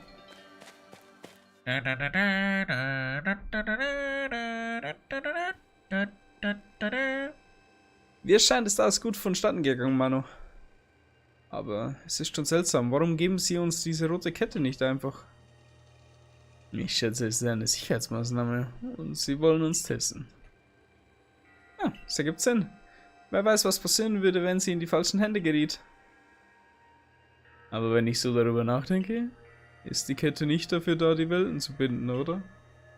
Was würde ein Bösewicht damit anfangen? Wer weiß, vielleicht hat sie noch andere Funktionen als die, wofür sie gebraucht wird. Gut möglich. Naja, wir werden es wohl erst herausfinden, wenn die Kette in unserem Besitz ist. Also dann, sollen wir fürs erste zu Fräulein Kogita zurück? Yep. Gut, ich bin gespannt, was sie zu all dem zu sagen hat. Ja, wahrscheinlich nicht so ganz vorher vielleicht.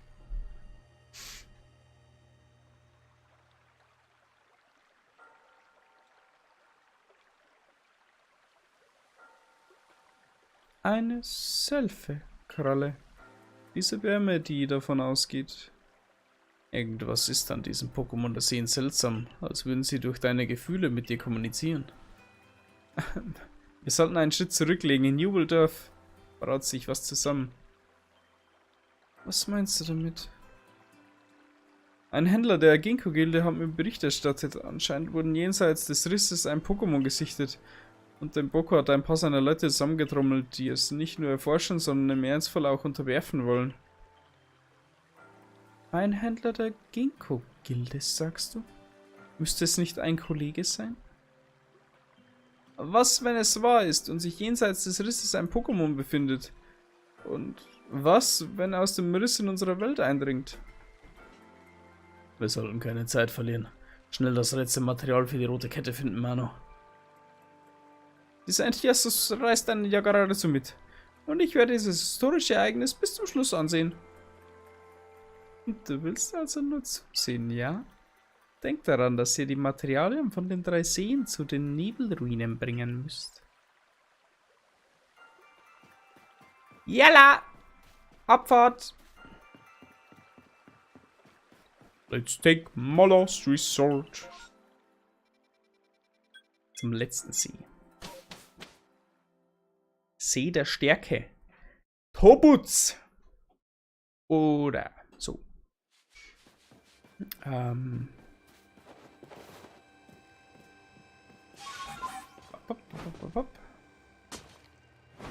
Hopp, hopp, hopp, hopp. Ja, hier geht's nicht weiter. Das geht's mal nicht.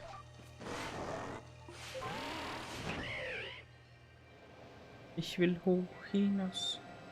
Hoch hinaus.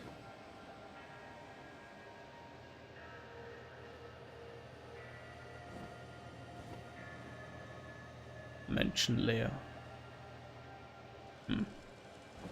Keiner da. Sneebus.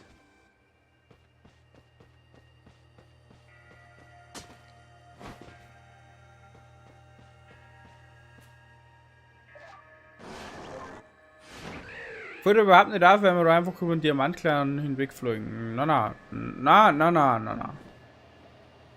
Lüge. Schaut den Turbo ein.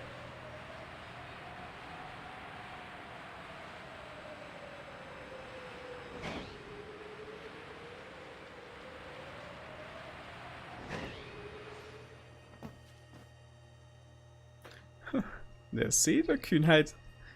Es soll genauso wie der See der Wahrheit durch einen Vulkanausbruch entstanden sein. Allerdings existiert die These, dass der Krater, in dem er sich befindet, auf einen Kampf zwischen Pokémon zurückzuführen ist.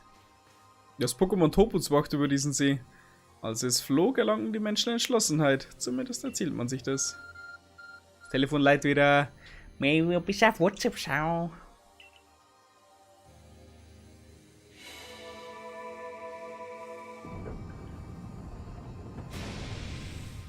Was gibt's? Eine Höhle? Was? Gerade war eben dort noch keine Höhle. Ist sie extra für Mano erschienen? Das haben wir jetzt schon das 3. Mal. Auf geht's, Mano. Da drinnen werdet ihr bestimmt auf ein Pokémon treffen, welches das Pokémon des Sees beschützt. Seid vorsichtig! Zum 3. Mal. Kann man das nicht so programmieren, dass an einen Text stellen kann, wenn es am 3. See bist oder so? Nein, es ist aber wieder das gleiche, was da erzählen. Dann wollen wir doch mal sehen, was hier auf uns wartet. Gift. Wasser-Pokémon. Da freue ich mich aber. Oder?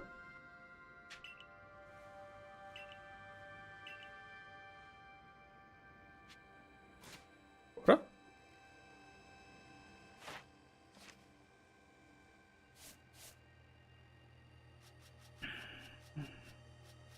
Wo gibt's denn da Baldorfischi?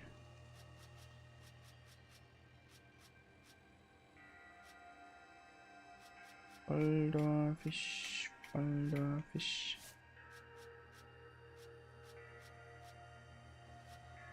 Kadabra und Simsalam haben wir nicht gefunden. Ah, du. Oh, 2 Feet. Meiner kein Baldorfisch, jo. Unlichtgift. Was sind gegen Unlicht wieder sehr effektiv. Boden. That's a matchup for Knackrack.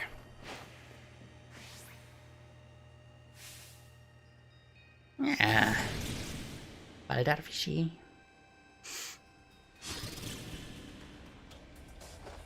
Knackrack. Do your shit.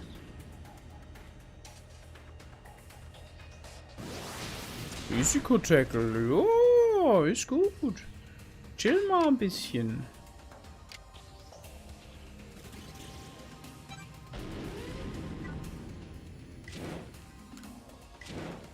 Probieren wir nochmal aus.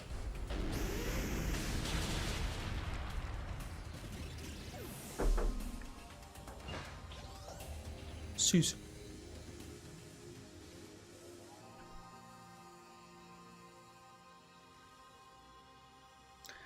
Tobuts. Sehr gut, Mann.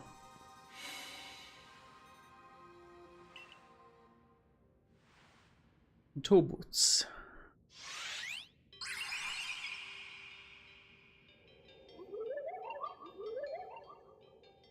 Beweis mir deinen unterschiedlichen Willen. Versuche mich mit Ruhegaben zu treffen. What?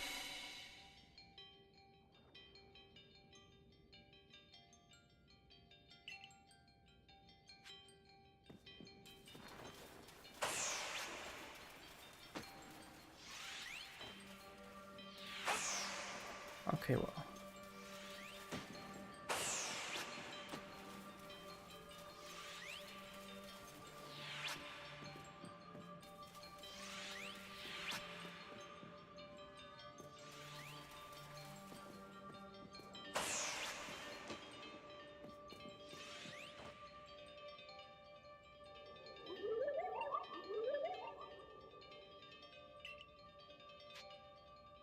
Na.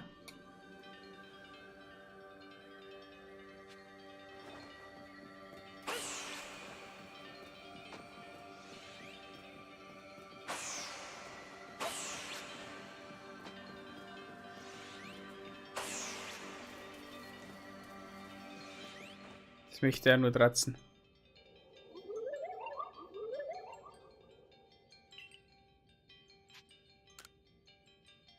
Let's go!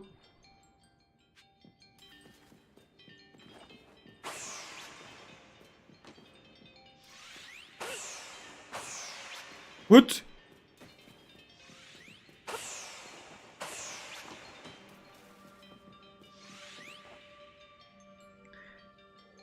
This is the test. Naja. Du musst die ganze Zeit einfach nur weiter drücken. Wahrscheinlich kannst du es nicht mehr treffen, das Viech.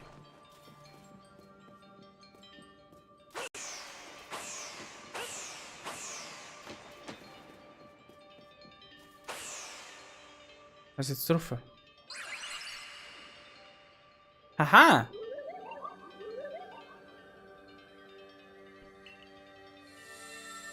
Ich gebe dir den letzten Teil.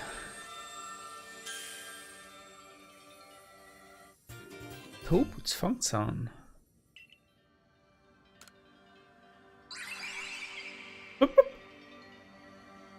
Damit hätten wir alle Seen abgeklappert. Cool. Ab nach Hause. Beziehungsweise ja kein Dunst, was sie geht. Wir haben die Reise zu den 3 Seen abgeschlossen. Laut Fräulein Kogita müssen wir nun zu den Nebelruinen aufmachen.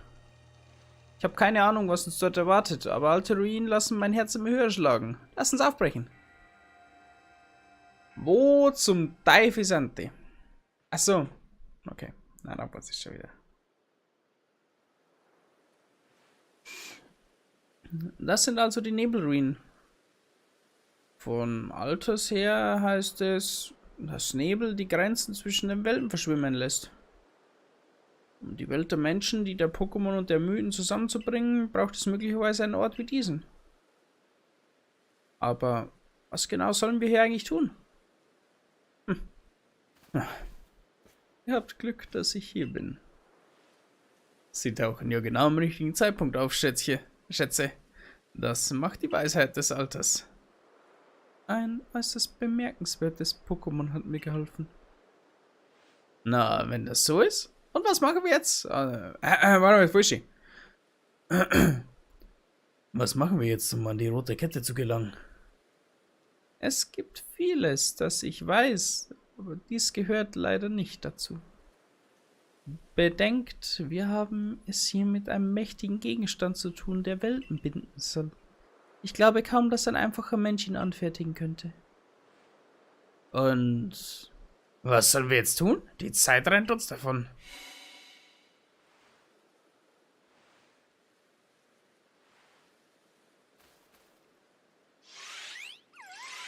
Oh, schaut mal. Ah, die 3 Pokémon der Seen.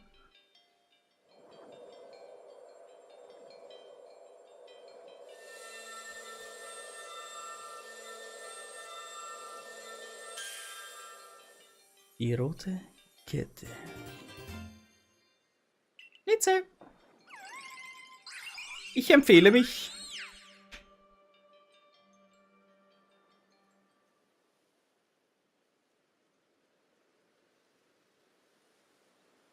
Also war das Versprechen, an das sich meine Familie über Generationen gehalten hat, doch Wirklichkeit. Nach all den Jahren fällt diese Last von meinen Schultern.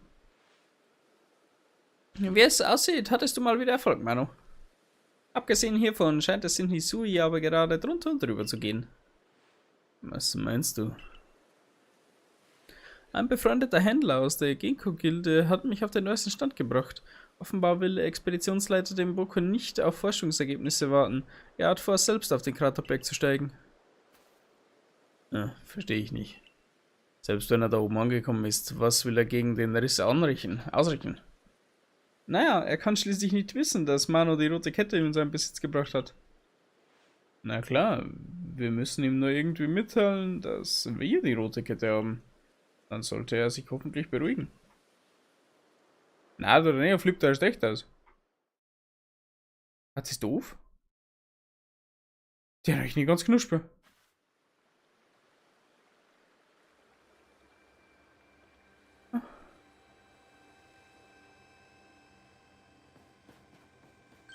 Mano?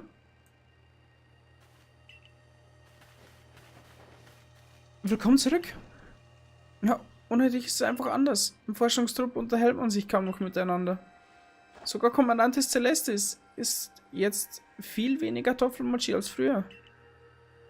Nun ja, ich werde dir mal Bescheid geben. Wartest du so lange hier? Ja, ist klar, Diggi. Meine Güte, Manu. Der Professor war lauter Sorge um dich ganz außer sich, Manu. Natürlich habe ich mir Sorgen gemacht, aber noch lange nicht so viele Sorgen wie du. Von wegen, dass Erwachsene aber auch immer so wild flunkern müssen, um sich selbst abzulenken. Unerhört sowas. Wie auch immer, ist Kommandantin Celestis nicht mit ihm mitgekommen? Sie steckt unter einem Berg von Arbeit, wie es aussieht. Wir sollten sie im Büro des Forschungstrupps treffen. Da der Expeditionsleiter nicht da ist, hat sie alle Hände voll zu tun. Ist nicht du? Naja, er ist zusammen mit dem Sicherheitstrupp zum Kraterberg aufgebrochen. Er will wohl auf eigene Faust untersuchen, was es mit dem Pokémon-Schatten auf sich hat. Der hinter dem Raumzeitgefüge gesichtet wurde.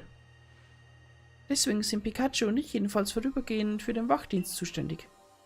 Wie dem auch sei, lass uns die Kommandantin aufsuchen und die Lage besprechen. Speichern? Die Streaming-Zeit ist eigentlich schon vorbei. Und du hast überlebt, wie ich es dir befohlen hatte. Eine beachtliche Leistung. Nur dank ihrer Hilfe. Ich verstehe nicht, worauf du hinaus willst. Abra hat in Eigenregie gehandelt und mir damit nur Scherereien gemacht. Also, was führt dich her? Du bist doch sicher nur in unserem Dorf zurückgekehrt, weil du nützliche Informationen erhalten hast, korrekt? Die 13. Kannst du das näher ausführen? Bla bla, bla bla bla. Ein mysteriöser Gegenstand, der Welten binden soll. Expeditionsleiter Denboku ist gerade nicht hier. Einem Bericht des Sicherheitstrupps zufolge wurde er hinter dem Riss ein Schatten gesichtet, der wie ein Pokémon aussah.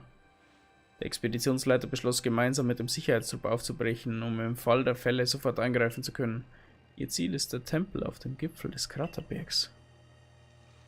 Der Expeditionsleiter mag noch so stark sein. Er hätte dafür die Hilfe von Mano in Anspruch nehmen sollen. Als Kommandantin des Forschungstrupps gebe ich dir folgenden Befehl. Begib dich zum Kraterberg und setze diesem Unheil mit Hilfe der roten Kette ein Ende. Ich erkläre dich erneut zu einem Mitglied des Forschungstrupps, Mano. Jawohl, Sir! Ma'am, Sir, Sir, Ma'am! Und das, obwohl der Expeditionsleiter Denboku gar nicht hier ist, dürfen Sie das? Egal!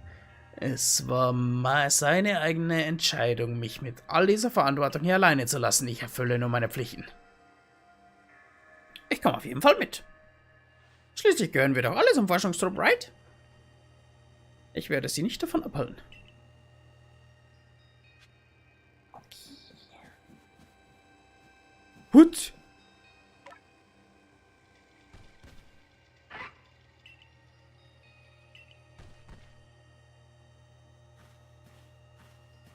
Ich muss mit schon noch schön durchschauen. Ich heiße Orson und du bist... Amano, also freut mich.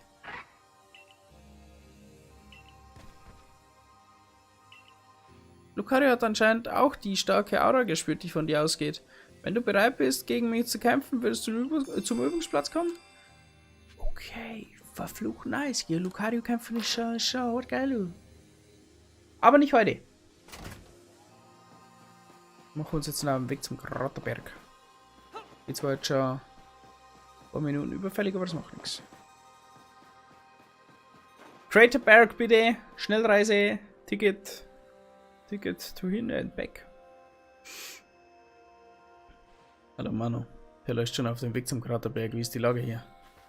Der Expeditionsleiter ist bereits am Kraterberg. Was? Dann hat er also schon damit angefangen, den Berg zu erklimmen? Hinter seiner beherrschten Fassade hätte ich ein ungestümes Wesen gar nicht vermutet. Obwohl ich natürlich jeden verstehen kann, der keine Zeit verschwenden möchte. Alles klar, dann werde ich lieber schnell die Verfolgung aufnehmen. Lass mir bitte den Vortritt, Manu. Würdest du dort unversehens einfach auftauchen, gäbe es garantiert Schwierigkeiten. So, die Zeit drängt. Was für ein Trara. Oh, hallo! Du? Man hat dich einfach vor die Tür gesetzt und trotzdem hast du nie aufgegeben, zum Wohle des Dorfes weiterzuforschen, stimmt's? Ganz genau. Und um uns allen zu helfen, hat Manu die rote Karte ausfindig gemacht. Korrekt. Der Forschungstrupp scheut keine Mühen und das Wohl des Dorfes für ein friedliches Zusammenleben mit dem Pokémon. Vielen Dank hierfür. Ja, das für dich. Doppellieb. Nice. Tschüss. Hier sind meine Befehle für euch. Erstens, begib dich zur Gipfelbasis und von dort zum Sinnoh-Tempel. Zweitens, bringe mit der roten Kette die Lage unter Kontrolle. Drittens, komm wohlbehalten wieder zurück. Okay, Kinder. Grande Final ist nicht heute. Gerade Final gibt es nächste Woche. Der erscheint mir nicht. Er erscheint mir irgendwie nicht. Ich bin bereits im Bilde. Man hat dich ja wohl wieder in die Galaktik-Expedition aufgenommen, ja? Mein besten Glückwünsche. Zu diesem feierlichen Anlass bekommst du noch ein paar Topfkränke. Ja, jetzt wird's ernst. Jetzt kriegst du eine Wiederbelebung und Leben geschenkt und die Zeit ist fast gekommen. Aber ich mache mir da ein wenig Sorgen. Du kannst dich schließlich so ins Zeug gelegt, um diese rote Kette zu beschaffen. Diam und Perla haben sich ebenfalls zum Gipfel aufgemacht. Manu, ich wünsche dir viel Erfolg. Ohne meinen liebsten Kunden wäre ich ja völlig aufgeschmissen. Wie ich höre, soll die Gipfelbasis als Stützpunkt dienen. Ich werde mich wohl auch in die Nähe des Tempels begeben.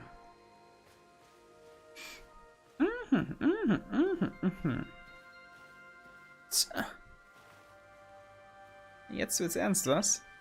Aber fürchte dich nicht, ich bin schließlich da, um dich zu unterstützen. Moralisch, versteht sich. Zippel.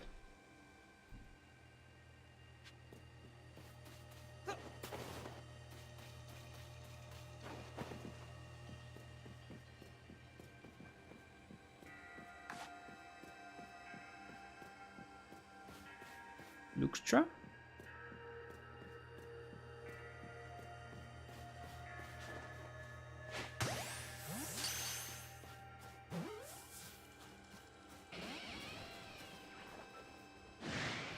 Das ist schlecht.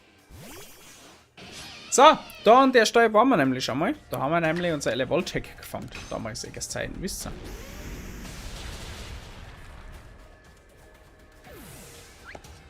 Dort tief an.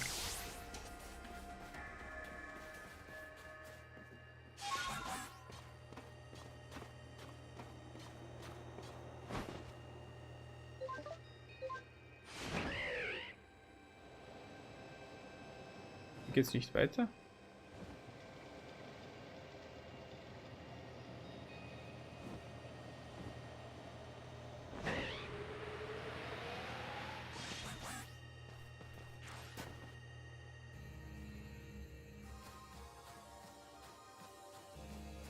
Mal geschwind so einen Boss somehow.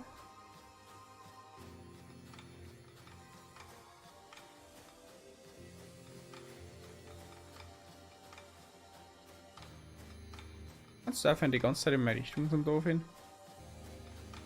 Fand der eigentlich ganz nice.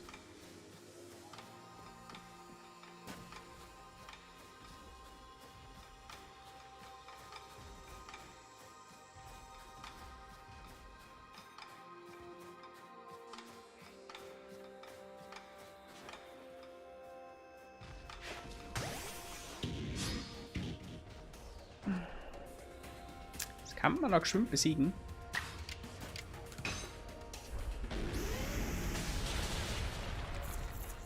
Einmal kann nicht angreifen, zweimal Ende im Gelände. Bringt nochmal wertvolle Experience Points.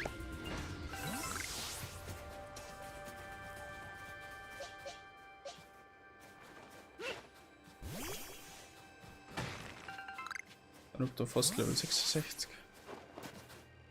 Leute von heute. Und Kinder von gestern. Wir gehen jetzt da nicht in den Tunnel. Aber wie gesagt, nicht heute. Puh.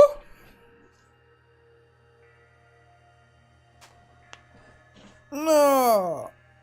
Für mich heißt jetzt das Ende. Für heute. Mal jetzt Schluss. Haben wir noch ein paar Minuten auf Couch und dann geht's Bett.